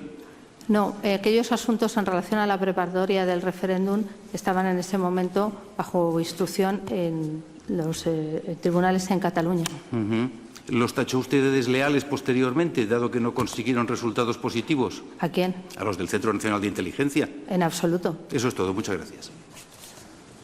Señor letrado, ¿hay alguna otra pregunta o pasamos al siguiente testigo? Una sola pregunta con la venia de la sala. Simplemente, buenas tardes. Buenas tardes. ¿Conocía usted en su momento el programa electoral con el que se presentó Junts pel Sí a las elecciones de finales del año 2015? El programa electoral no lo leí. ¿No lo leyó? El programa electoral como tal, no. Las declaraciones y las ofertas, sí, lógicamente. El programa electoral, le pregunto, lo que contenía el programa electoral en el que se presentó Junts pel Sí junto con el Partido Popular en las elecciones de finales de 2015. Yo creo que en el año 2015 se presentaron pidiendo unas elecciones plebiscitarias, todos ellos juntos, para acometer un proceso dirigido a la independencia. Pero ya le digo, no es porque me leyera el programa electoral. Pues ninguna pregunta más, gracias. Muchísimas gracias. Sí. Dígame, señor Pina. Con la venia de la sala, buenos días. Buenos días. Mire, hay una cuestión que creo que no me ha quedado clara o que es ilógica. Le preguntaba al inicio del interrogatorio la acusación popular si a raíz de los hechos que ocurrieron el día 20 de septiembre ustedes no hicieron nada o sí que hicieron algo. Y creo que usted ha respondido que el 22 de septiembre adoptaron el acuerdo de hacer venir a los policías, a este contingente de 6.000 hombres, que coincide con la carta que le ha manifestado. Pero hay una cosa que no me cuadra. ¿Cómo es posible que ustedes tomen esta decisión el día 22 a raíz de lo que ha pasado el día 20 y conste en autos que el barco Movidada, conocido coloquialmente como el barco de los violines, solicitara su atraque en el puerto de Palamós el día 19 de septiembre, es decir, antes del día 20? ¿No será que la decisión de hacer venir a los funcionarios policiales se tomó por parte del Gobierno con mucha anterioridad al día 19, que es el día que solicita el atraque? Yo creo que desde el Ministerio del Interior lo único que lo que uno hace y tiene que tener presente son los distintos escenarios para poder llevar a cabo determinadas actuaciones que son necesarias y poderlo hacerlo inmediatamente. Y me imagino que a eso obedecería. Mire, es que sabe lo que pasa, que esto es un juicio, esto no es un debate político. Y usted hace de política. Yo le hago una pregunta. Bueno, vamos a ver. Contésteme, por favor, lo que le he preguntado. A ver, señor Pina. Debates, no, ni por su parte ni por la de la testigo. Entonces, por favor, es que no me ha hacemos contestado. una pregunta y usted, si considera que la pregunta no ha sido exactamente contestada, me lo dice, la precisamos, la formulamos. Pero lo que no podemos hacer es entrar en un cruce de reproches. Yo creo que es muy clara mi pregunta. La testigo, a preguntas de la acusación, dice: el día 22 de septiembre, a raíz de lo que ocurrió el día 20, tomamos la decisión de mandar un contingente de 6.000 hombres a Barcelona, a Cataluña. Yo le digo, pero amparado en el sentido común, en la lógica, ¿cómo puede ser eso posible si en la solicitud de atraque del barco que tenía que alojar a esas personas se hace, y constan las actuaciones aportado por mí, el 19 de septiembre? Y le hago la pregunta, por si la testigo quiere rectificar su anterior respuesta. ¿No sería que el Gobierno adoptó la decisión de hacer traer al contingente con anterioridad al día 19 de septiembre, pero amparado simplemente en la prológica? La clave es el momento de la toma de decisión, si toma como referencia el 19 o es anterior. Bien. Como yo decía en mi intervención, cuando se produjo el cambio en la Consejería de Interior del señor Jané por el señor Ford, hubo una preocupación de cuál va a ser la actuación de la Generalitat y especialmente de esa consejería y las instrucciones que se iban a dar a los Mossos. A partir de ahí, pues cuando uno está en el Gobierno tiene que prever todos los escenarios y desde luego el Ministerio del Interior tenía que tenerlos previstos y así lo hizo. Indudablemente, cuando se produce esa carta en el 22 de septiembre, además se puede reafirmarse en esa decisión por cuanto ya habíamos vivido y habíamos visto lo que pasó el 20 y el 21. He de entender, por tanto, que previamente al 19 ustedes habían tomado esa decisión. ¿Sí o no? Es que no. Si no lo saben, no. Nosotros, en este caso el Ministerio del Interior y un Gobierno, lo que tiene que tener es capacidad de anticiparse a lo que pueda pasar, porque como usted entenderá, alojar 6.000 agentes no es nada sencillo. Y desde luego, el mes de julio, cuando en ese Gobierno salen quienes estaban dispuestos a cumplir la ley y son nombrados personas que hacen las declaraciones que hacen, pues uno tiene que empezar a pensar que tiene que tomar a lo mejor o que tiene que tomar determinadas decisiones para lograr que ahí se mantenga el orden público. Y como me cuesta mucho a mí, deduzco de su respuesta que tomaron la decisión, que es lo que le estoy preguntando, con anterioridad al 19 de septiembre. Da la impresión de que lo ha dicho, señor letrado. Sí, bien. Ha dicho que se anticiparon a lo que podía... ¿Y sabe usted la fecha en la que se anticiparon? No. No la sabe. Oiga, mire, el 9 de noviembre del 2014 hubo un referéndum en Cataluña. ¿Por qué no adoptaron la medida de hacer venir también un contingente policial para aquellas fechas y aquel acto? Con independencia de la calificación jurídica que le queramos dar, es decir, será una consulta, un referéndum, legal, ilegal, que tenía connotaciones jurídicas, no las tenía, pero el acto formal, el acto, era similar o parecido o idéntico al del 1 de octubre del 2017. Unos ciudadanos, papeleta en mano, depositando en una urna de cartón, de metroacrilato, de lo que sea. Le pregunto por qué, si es que hay alguna razón, en aquel momento no decidieron que vinieran policías a Cataluña. Nosotros, 9 de noviembre, perdón. El 9 de noviembre recurrimos esa convocatoria, se acordó su suspensión, determinó o dio lugar a las consecuencias jurídicas que todos conocemos. El propio señor Artur Mas no lo consideraba. Acérquese el micrófono, por favor, que cuesta oírle. Pero además, una cuestión que me parece relevante es que hubo distintas denuncias ante distintos tribunales y ninguno acordó la intervención. Y yo quiero recordar también que las fuerzas y cuerpos de seguridad del Estado, en este caso Policía y Guardia Civil, actuaron pues cumpliendo también las decisiones judiciales que en esos días y en esos momentos fueron acordando. Bien, y le consta que desde la Fiscalía se hicieron informes para ese día 9 de noviembre diciendo que... A mí no me consta, yo no conozco informes de la Fiscalía. Oiga, ¿usted ha tenido conocimiento en algún momento desde el día 1 de octubre que en Cataluña el día 1 de octubre resultaron lesionadas, además de aquellos 94 policías que usted decía, cerca de 1.200 personas? Yo supe que había 2 o 4 personas ingresadas y una de un infarto. ¿Y no ha sabido usted, no ha tenido conocimiento durante todo este tiempo de que han habido más de 1.100 personas lesionadas? Creo que eran atendidas. Bueno, serán atendidas o no serán atendidas. Serán lesionadas, digo, si las han atendido es porque a mí, desde luego, la Generalitat no me dio esos datos, no me dio ninguno. Bien. De los 94 policías que usted ha citado, ¿le consta si fueron todos ingresados, fueron atendidos o fueron lesionados? Pues mire, a mí lo que me informaron es que habían sufrido lesiones y ataques de distinto tipo. Oiga, mire, me ha quedado muy claro que la televisión que usted, porque lo ha repetido varias veces, no tiene nada que ver con la que veo yo, probablemente. A ver, señor Letrado, disculpe. Es absolutamente innecesario para formular la pregunta. Tiene razón. Lo que pasa, venga. Disculpe por la maldad. Venga, adelante, tiene adelante. totalmente razón. No está mal. Usted de verdad no ha visto, lo digo porque yo he aportado 8 horas en este procedimiento, ¿usted no ha visto cargas policiales, policías con la defensa reglamentaria en la mano, golpeando no en las partes, en las extremidades inferiores del cuerpo, sino en las partes superiores, en la cabeza, en la cara, a ciudadanos, otros funcionarios policiales blandiendo armas, disparando balas de goma contra las personas que querían votar? ¿Usted no ha visto ninguna imagen de esta, seguro? Mire, como yo le dije en una intervención hace un momento, en cualquier intervención policial se producen, para mantener el orden público, imágenes que a ninguno nos gustaría ver. Yo creo que la policía y la Guardia Civil son profesionales, actúan con prudencia, hubo muchas intervenciones y trataron de hacerlo de la mejor manera posible y con la máxima profesionalidad. Pero si me permite la expresión, que lleva a cabo una actuación de esa naturaleza, como es el caso de algunos de los que están acusados, y coloca a la gente en esa situación y lo mueve para eso, a lo mejor es quien tiene que pensar por qué se ha producido esa intervención policial. Bien, pero eso es una opinión suya, pero yo no le estaba preguntando esto. Yo le preguntaba otra cosa. Pero bueno, me estaba preguntando una opinión, porque no son unos hechos que yo he presentado. No. Evitemos el debate, por favor, señor Pina. Haga una pregunta. Sí, es que le he preguntado si solo me tiene que decir sí o no. ¿Usted no ha visto durante todo este periodo ninguna imagen, por ejemplo?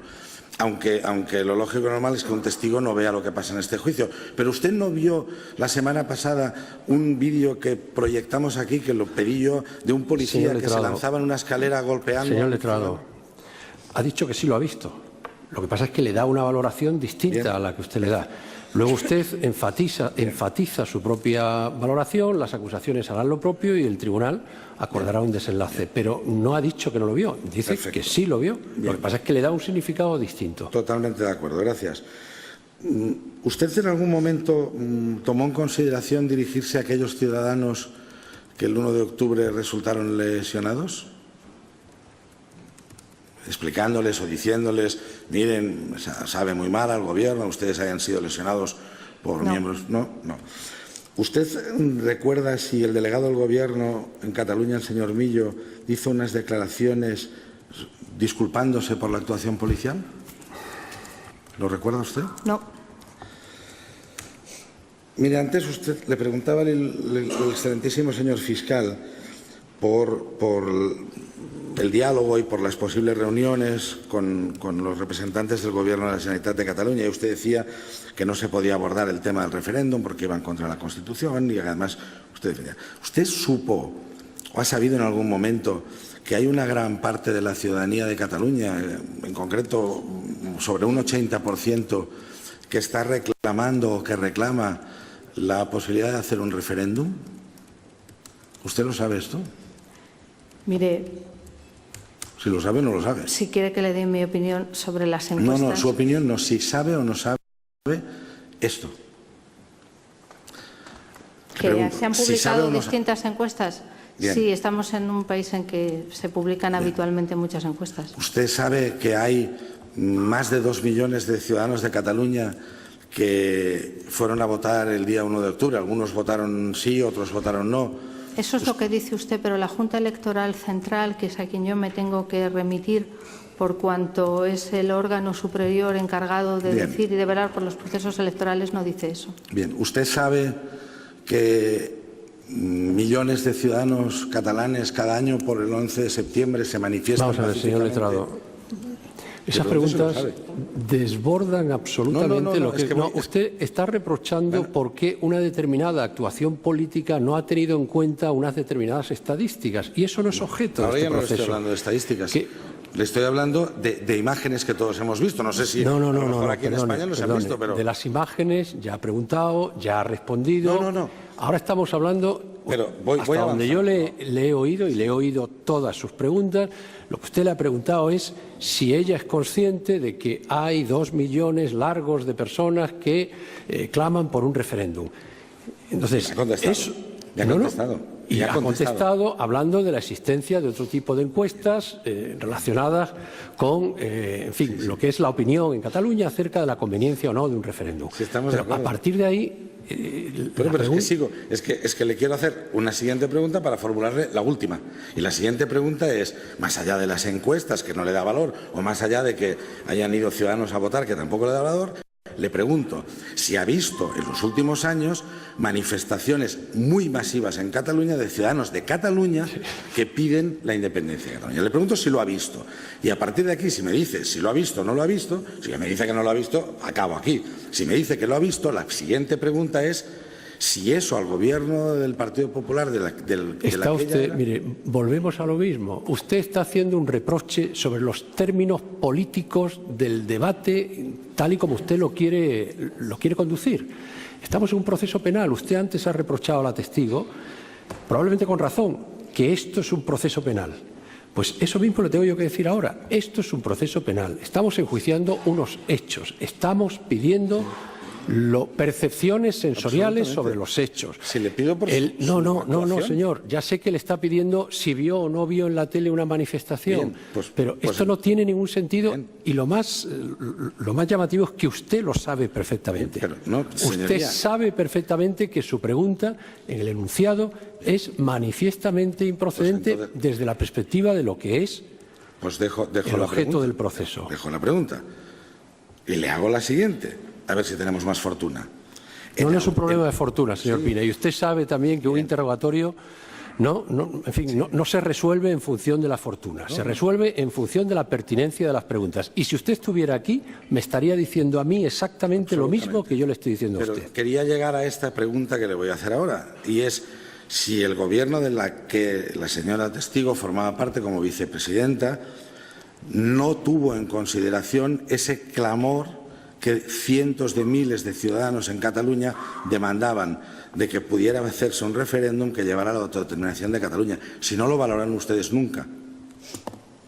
La primera obligación de todo gobierno es cumplir y hacer cumplir las leyes y respetar la Constitución.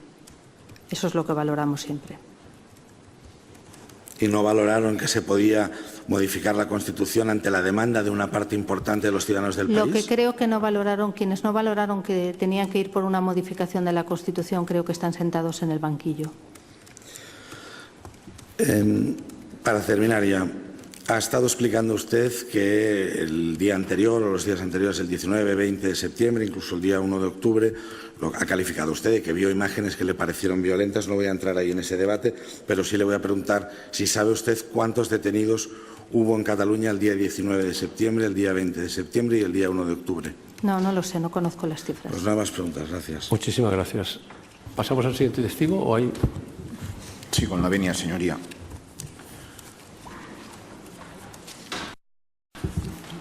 Buenas tardes ya, señora Soraya Sáenz de Santamaría. Siendo usted vicepresidenta del Gobierno y después de episodios como la consulta del 9N o de hacerse pública la supuesta hoja de ruta independentista clave en el relato de la Fiscalía, se aprobó la Ley Orgánica 2/2015 de 30 de marzo por la que se reformó el Código Penal. ¿Fue así?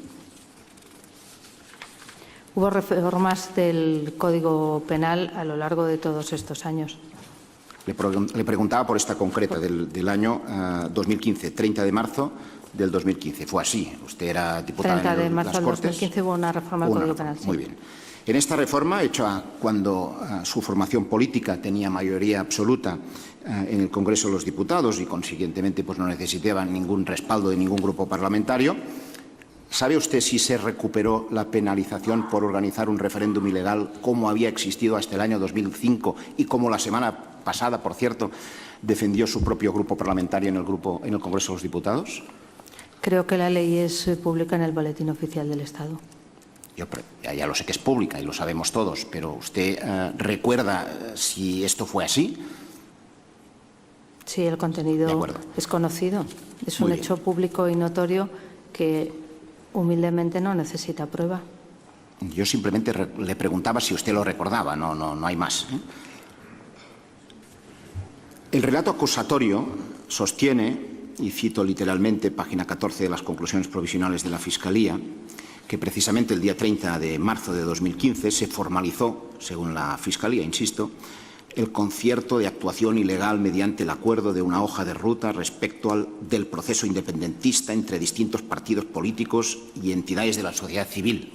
Sostiene esto la Fiscalía. 30 de marzo del 2015. ¿Tuvo usted conocimiento de esta concertación de actuación ilegal?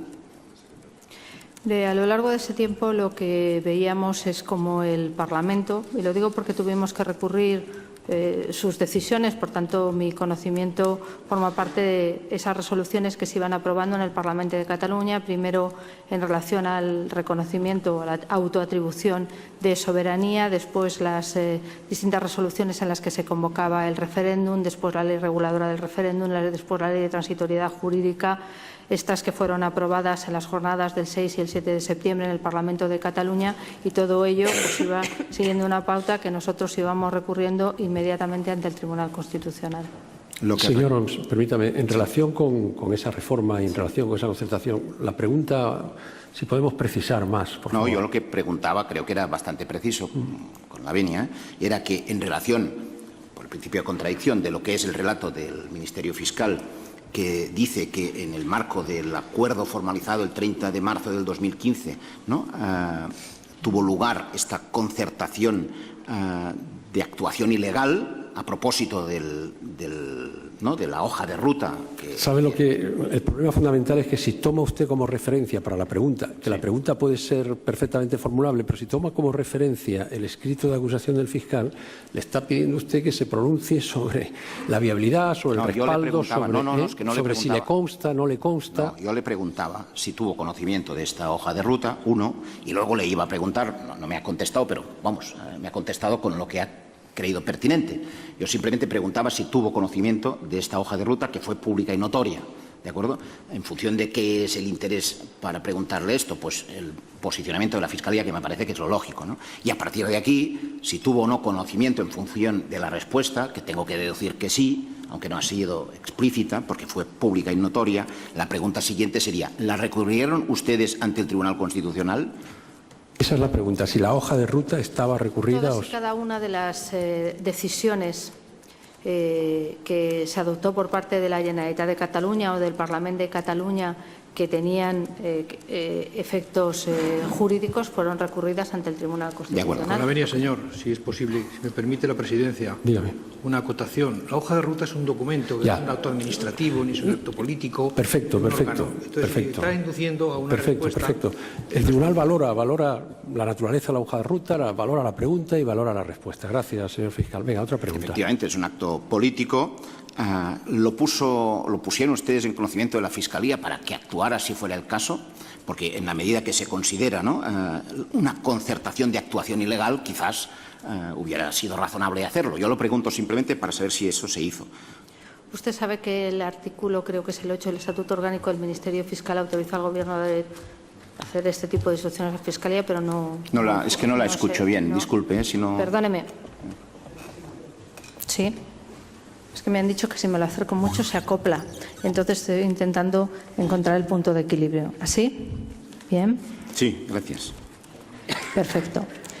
Mire, nosotros recurrimos porque al Gobierno le corresponde, al martes, como usted sabe bien, en la Ley Orgánica del Tribunal Constitucional poder instar la impugnación tanto de disposiciones como actos de naturaleza administrativa, y nosotros lo recurrimos. Ahí no era necesario ningún recurso por parte de otra institución del Estado, sin perjuicio de que el Ministerio Fiscal también está ante el Tribunal Constitucional. Nosotros en ningún momento le dimos ninguna instrucción al Ministerio Fiscal, de acuerdo con su propio estatuto orgánico regulador. De acuerdo, esto me vale. Es decir, ante una actuación, una concertación de actuación ilegal... A ver, la pregunta, señor Homs, la pregunta. De acuerdo.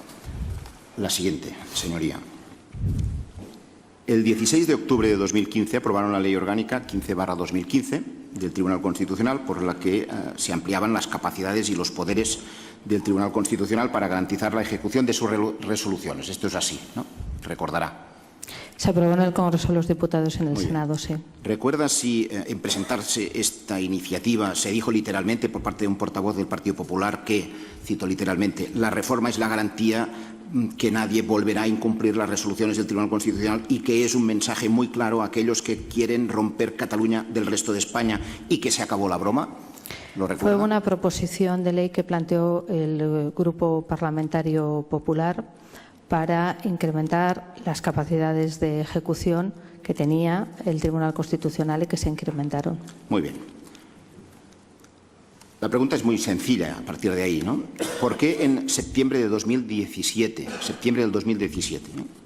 viendo el empeño del Govern de la Generalitat, según el relato acusatorio, ¿no?, en la organización del referéndum, estaba ya suspendido, sitúese a partir de la fecha en que entró en vigor la suspensión por parte del Tribunal Constitucional, ¿no?, ante este empeño, supuesto empeño, en septiembre del 2017, ¿por qué el Gobierno que usted representaba en aquel momento no solicitó que se adoptaran las medidas previstas en el artículo 92.4 o en el artículo 92.5 de la reformada Ley Orgánica del Tribunal Constitucional que ustedes introdujeron para, dijeron, acabar la broma, como, por ejemplo, la imposición de multas coercitivas o como la suspensión de funciones a los miembros del Govern de la Generalitat? ¿Por qué no hicieron esto? ¿Por qué no pidieron al Tribunal Constitucional, ante aquel empeño, según la Fiscalía, y aplicar estos artículos que ustedes habían reformado de la Ley Orgánica del Tribunal Constitucional? Nosotros fuimos recurriendo, instando la suspensión de esas actuaciones en cada momento y en ocasiones nos dirigimos al Tribunal Constitucional para poner en conocimiento actos que se estaban dictando en ejecución y que podrían ser contrarios a sus decisiones, y en cada momento, y teniendo presente también como los consejos de la Abogacía General del Estado, lo que nos podía parecer más oportuno y más pertinente para garantizar esa ejecución, teniendo bien presente que nosotros lo que buscábamos en todo caso es que se suspendiera y todo esto no hubiera ocurrido si se hubieran cumplido las decisiones judiciales. Algunas de esas medidas de ejecución se utilizaron según cada momento. Se utilizaron en un caso concreto en relación a la sindicatura electoral, esto tiene razón, y recordará usted cuál consecuencia tuvo el utilizar estas capacidades por parte del Tribunal Constitucional a instancias del Gobierno de España en relación a la sindicatura electoral. ¿Sabe lo que pasó con la sindicatura electoral? ¿Lo recuerda?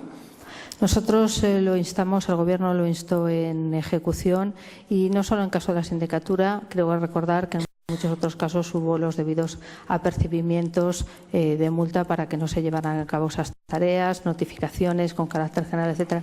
Pero vamos, es público, forma parte de los fallos y de las decisiones del Tribunal Constitucional que se publican en el Boletín Oficial del Estado. Sí, es que lo que es público y se publica en el Boletín Oficial del Estado, es evidente. Pero yo le pregunto, insisto, ustedes pidieron al Tribunal Constitucional que aplicara lo previsto en el artículo 92 en relación a la sindicatura electoral. ¿Recuerda qué efectos tuvo esta petición que hicieron ustedes? En concreto, en relación a la sindicatura electoral. Si lo recuerda, simplemente le pregunto esto. Se lo voy a concretar si quiere usted, para darle un poco más de facilidad en la respuesta, quizás. ¿Sabe si la sindicatura electoral, cuando ustedes tomaron esta decisión y el Tribunal Constitucional fue receptivo a la decisión que ustedes tomaron, dejó de llevar a cabo sus funciones? ¿Lo recuerda? Yo recuerdo lo que nosotros pedimos y lo que el Tribunal acordó. Pero mire, en aquellos días había...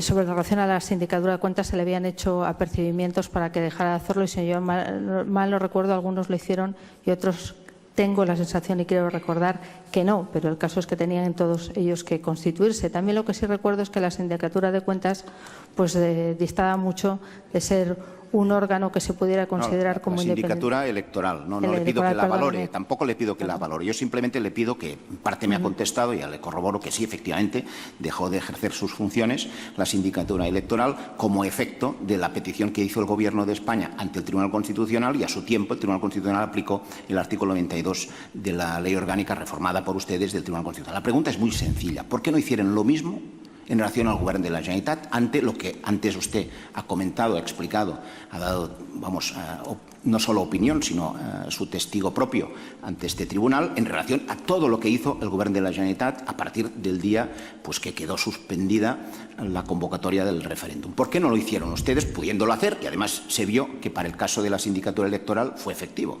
¿Por qué no lo hicieron?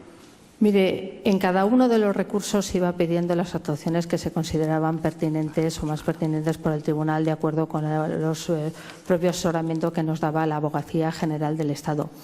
Pero he de decirle que ahí hubo un montón de apercibimientos por parte del Tribunal Constitucional, de requerimientos para que no siguiera así, y creo que los que fueron notificados y apercibidos tenían muy claro lo que tuvieron que hacer, otra cosa es que no lo hicieran. Lo claro es que no lo hicieron, esto me ha quedado claro.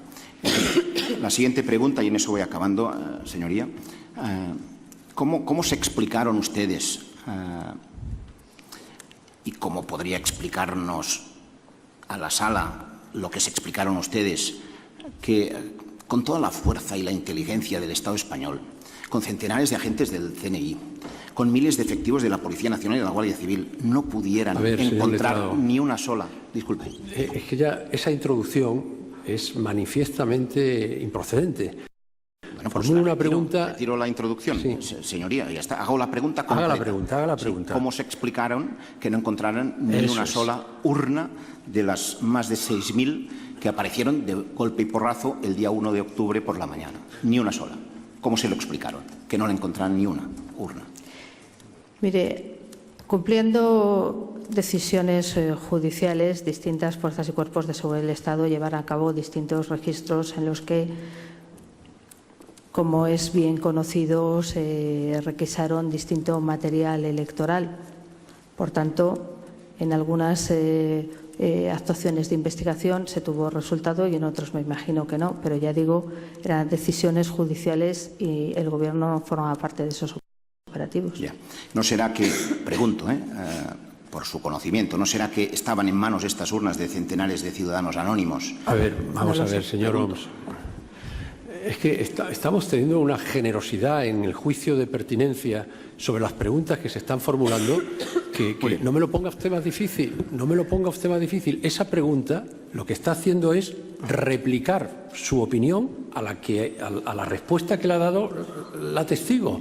Entonces, por favor, formule otra pregunta. No le voy a discutir. Usted manda, yo retiro la pregunta, voy a por otra.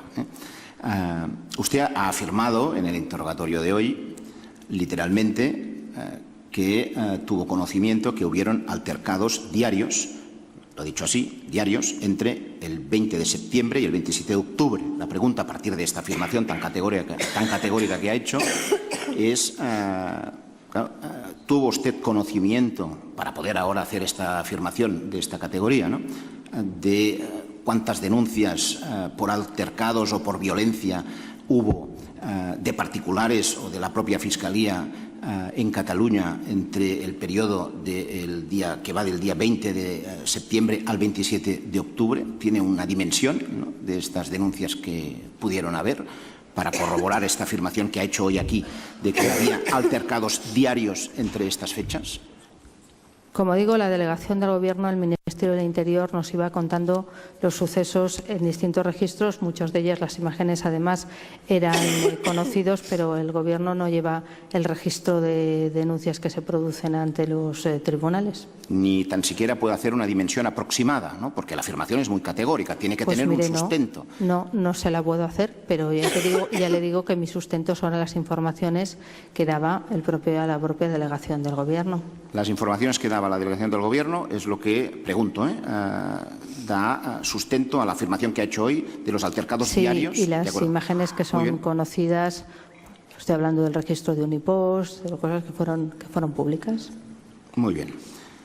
La última pregunta, señoría. El día 27 de octubre de 2017 pusieron en marcha, como se ha contado, usted lo ha recordado, la aplicación de lo acordado en virtud del artículo 155 de la Constitución. ¿Le consta si hubo resistencia desde las instituciones catalanas en acatar su aplicación, más allá, evidentemente, de las legítimas valoraciones que se hicieron? Mire, En el artículo 155 lo que se hizo fue el cese de todo el Gobierno de la Generalitat y en el caso del Ministerio del Interior con mayor profundidad. Y una cosa es las decisiones de ese Gobierno y de los órganos de naturaleza política y otra cosa son funcionarios públicos que cumplen lealmente con su obligación. La pregunta era muy sencilla, era si se acató por parte de las instituciones catalanas, de sus responsables, esta decisión que se tomó. Simplemente era sí o no. Se acató. Nosotros ejecutamos el artículo 155, sí. Y se acató. Sí, una vez que fue cesado el Gobierno de la Generalitat, tenga en cuenta que el Gobierno de la Generalitat había sido sustituido por el Gobierno de la Nación y procuramos trabajar de la mejor manera posible para que en Cataluña se siguieran prestando los servicios públicos y los catalanes no se vieran perjudicados de lo que habían vivido como consecuencia de las actuaciones de la anterior Generalitat que habían sido cesadas. ¿Hay alguna otra pregunta? No, gracias, señoría. Bueno, pues vamos a interrumpir. Con la venia, señoría. Usted quiere formular una pregunta. Sí, adelante. Intentaré ser breve, señoría. Sí. Vamos a ver. ¿Tiene usted conocimiento de que los otros dos barcos que llegaron a Cataluña para alojar a policías nacionales y guardias civiles, fruto de esta decisión previa, atracaron en Tarragona y Barcelona en la misma mañana del 20 de septiembre? No tengo conocimiento de las fechas de ese atraque. Sí que tuvieron algunas dificultades. Ha dicho que la concentración del 20 de septiembre, el conocimiento que usted tiene es a través de los medios de comunicación, de las imágenes. Y de la delegación del Gobierno. ¿Le consta a usted y ha visto en las imágenes que se produjeran actuaciones musicales dentro de esa concentración de protesta? Pues mire, he de decirle que no estaba muy pendiente de la música. ¿Pero le consta que hubo actuaciones o no? Pues mire, como pretenderá cuando lo que se está impidiendo es a una comisión judicial llevar a cabo su tarea y salir de esa propia sede, creo que un mínimo de seriedad y rigor le lleva a preocuparse de otras cosas y no de la música. Imagino que habría de todo. A través de los medios de comunicación, ¿tuvo usted oportunidad de seguir todas las ocasiones en las que Jordi Cuixart se dirigió a la gente dentro de la concentración, los discursos íntegros que hizo dirigiéndose a la gente? Creo que los discursos íntegros son públicos. Le pregunto si tiene usted conocimiento, si tuvo conocimiento. ¿Íntegros en ese día? Sí. Algunos.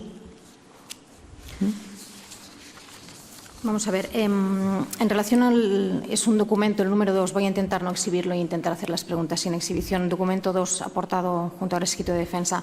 ¿Tuvo usted conocimiento que en fecha 28 de septiembre de 2017, es decir, antes del referéndum, dos expertos de Naciones Unidas se dirigieron al gobierno español? Consta que dicen que han estado en contacto con el gobierno español y les exhortaron a las autoridades españolas a garantizar que las medidas adoptadas antes del referéndum catalán del 1 de octubre no interfirieran con los derechos fundamentales a la libertad de expresión, reunión y asociación y participación pública. ¿Tuvo usted conocimiento de este requerimiento? Yo no recibí ningún tipo de requerimiento. Además, nosotros formamos parte de Naciones Unidas como un Estado democrático en que nuestras fuerzas y cuerpos de seguridad del Estado son democráticos y que todo el mundo cumple la ley. Yo, desde luego, no recibí ningún tipo de requerimiento. ¿Ni le consta que hubiera contactos con miembros del Gobierno en este sentido, como afirman los relatores de Naciones Unidas? Yo no recibí ningún tipo de requerimiento. España es una democracia y una democracia consolidada. ¿Le consta si con posterioridad al 1 de octubre tanto la Asamblea Parlamentaria del Consejo de Europa como diversos relatores de Naciones Unidas se dirigieran al Gobierno de España condenando la violencia policial y exigiendo peticiones de investigación? A mí lo que me consta es que por parte de algunos dirigentes independentistas se intentó promover en ese punto también el hecho de que se viviera pues una operación en la que también se trataba de confundir a la opinión pública internacional con imágenes falsas de muchas cosas que se habían producido. Pero mire, España es una democracia en que tenemos tribunales democráticos en que la policía actúa cumpliendo la ley y yo creo que eso es un elemento a tener en cuenta. Luego cada uno se producirán los juicios que se produzca, pero le estoy hablando de un Estado democrático que tiene sus procedimientos y que los respeta. Pero le consta que hubo requerimientos por parte de relatores. A mí no de me Naciones recurrió Unidas. desde luego nadie, yo no recibí ningún tipo de requerimiento.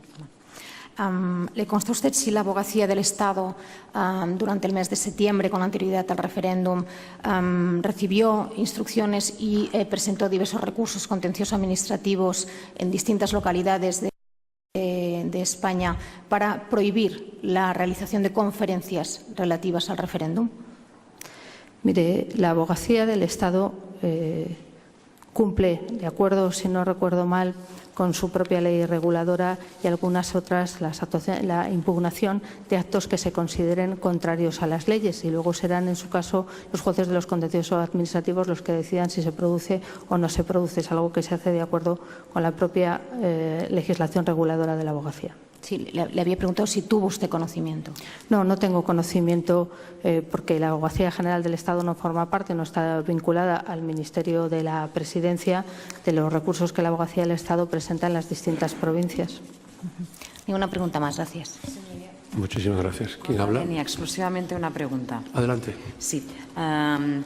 Buenos días. Mire, yo le quería preguntar, usted ha dicho antes que todo lo que no se publica no tiene efectos jurídicos. Entonces yo le quería preguntar, ¿usted sabe que la Declaración de Independencia no solo no se publicó, sino que además estaba en el preámbulo y ni siquiera se votó? El señor Puigdemont recibió un requerimiento del presidente del Gobierno donde le dejaba bien claro que tenía que decir si había declarado o no la independencia. Y creo que la respuesta del señor Puigdemont es también pública. No le estoy hablando del día 10, le estoy hablando del día 27, que es el día que se votó en el Parlamento una propuesta de resolución.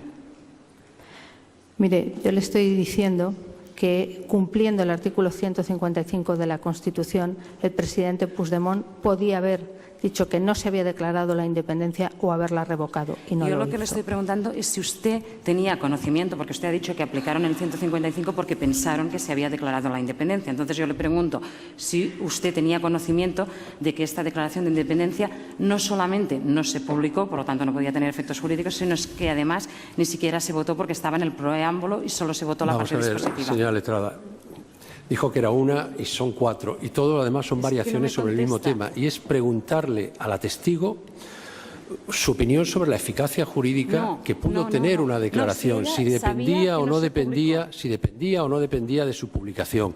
Creo que el debate sobre la eficacia jurídica de esa declaración no es un debate que deba mantener usted con la declarante. No, con la venia exclusivamente le pregunto, pero es que no me contesta la pregunta, si ella tenía conocimiento de si se publicó. ¿Tenía usted conocimiento de si se publicó la declaración de independencia? Yo tengo conocimiento de cómo el señor Puigdemont hizo la comparecencia que hizo, lo que se firmó, el requerimiento que le envió el presidente del Gobierno, la posibilidad que había tenido el señor Puigdemont tanto de decir que no se había declarado la independencia y la posibilidad que tuvo de revocarla, que se le dio 2 fechas, del 16 y el 19 de octubre, y que no lo hizo. ¿Le consta a usted el acto formal de la publicación? No lo sé. No lo sé. Pues ya está. Ahí tiene. Pido por favor al público y a todos que evitemos, en fin, los murmullos, las aprobaciones y las desaprobaciones y, en definitiva, la respuesta más o menos irónica sobre el agrado o el desagrado que nos produce una determinada respuesta para esta testigo y para todos los que vengan a lo largo de la causa, que son 500. ¿Ha terminado? ¿Tiene otra preguntita? Sí, muchísimas gracias. Bueno, pues interrumpimos aquí y seguiremos exactamente a las 4 de la tarde.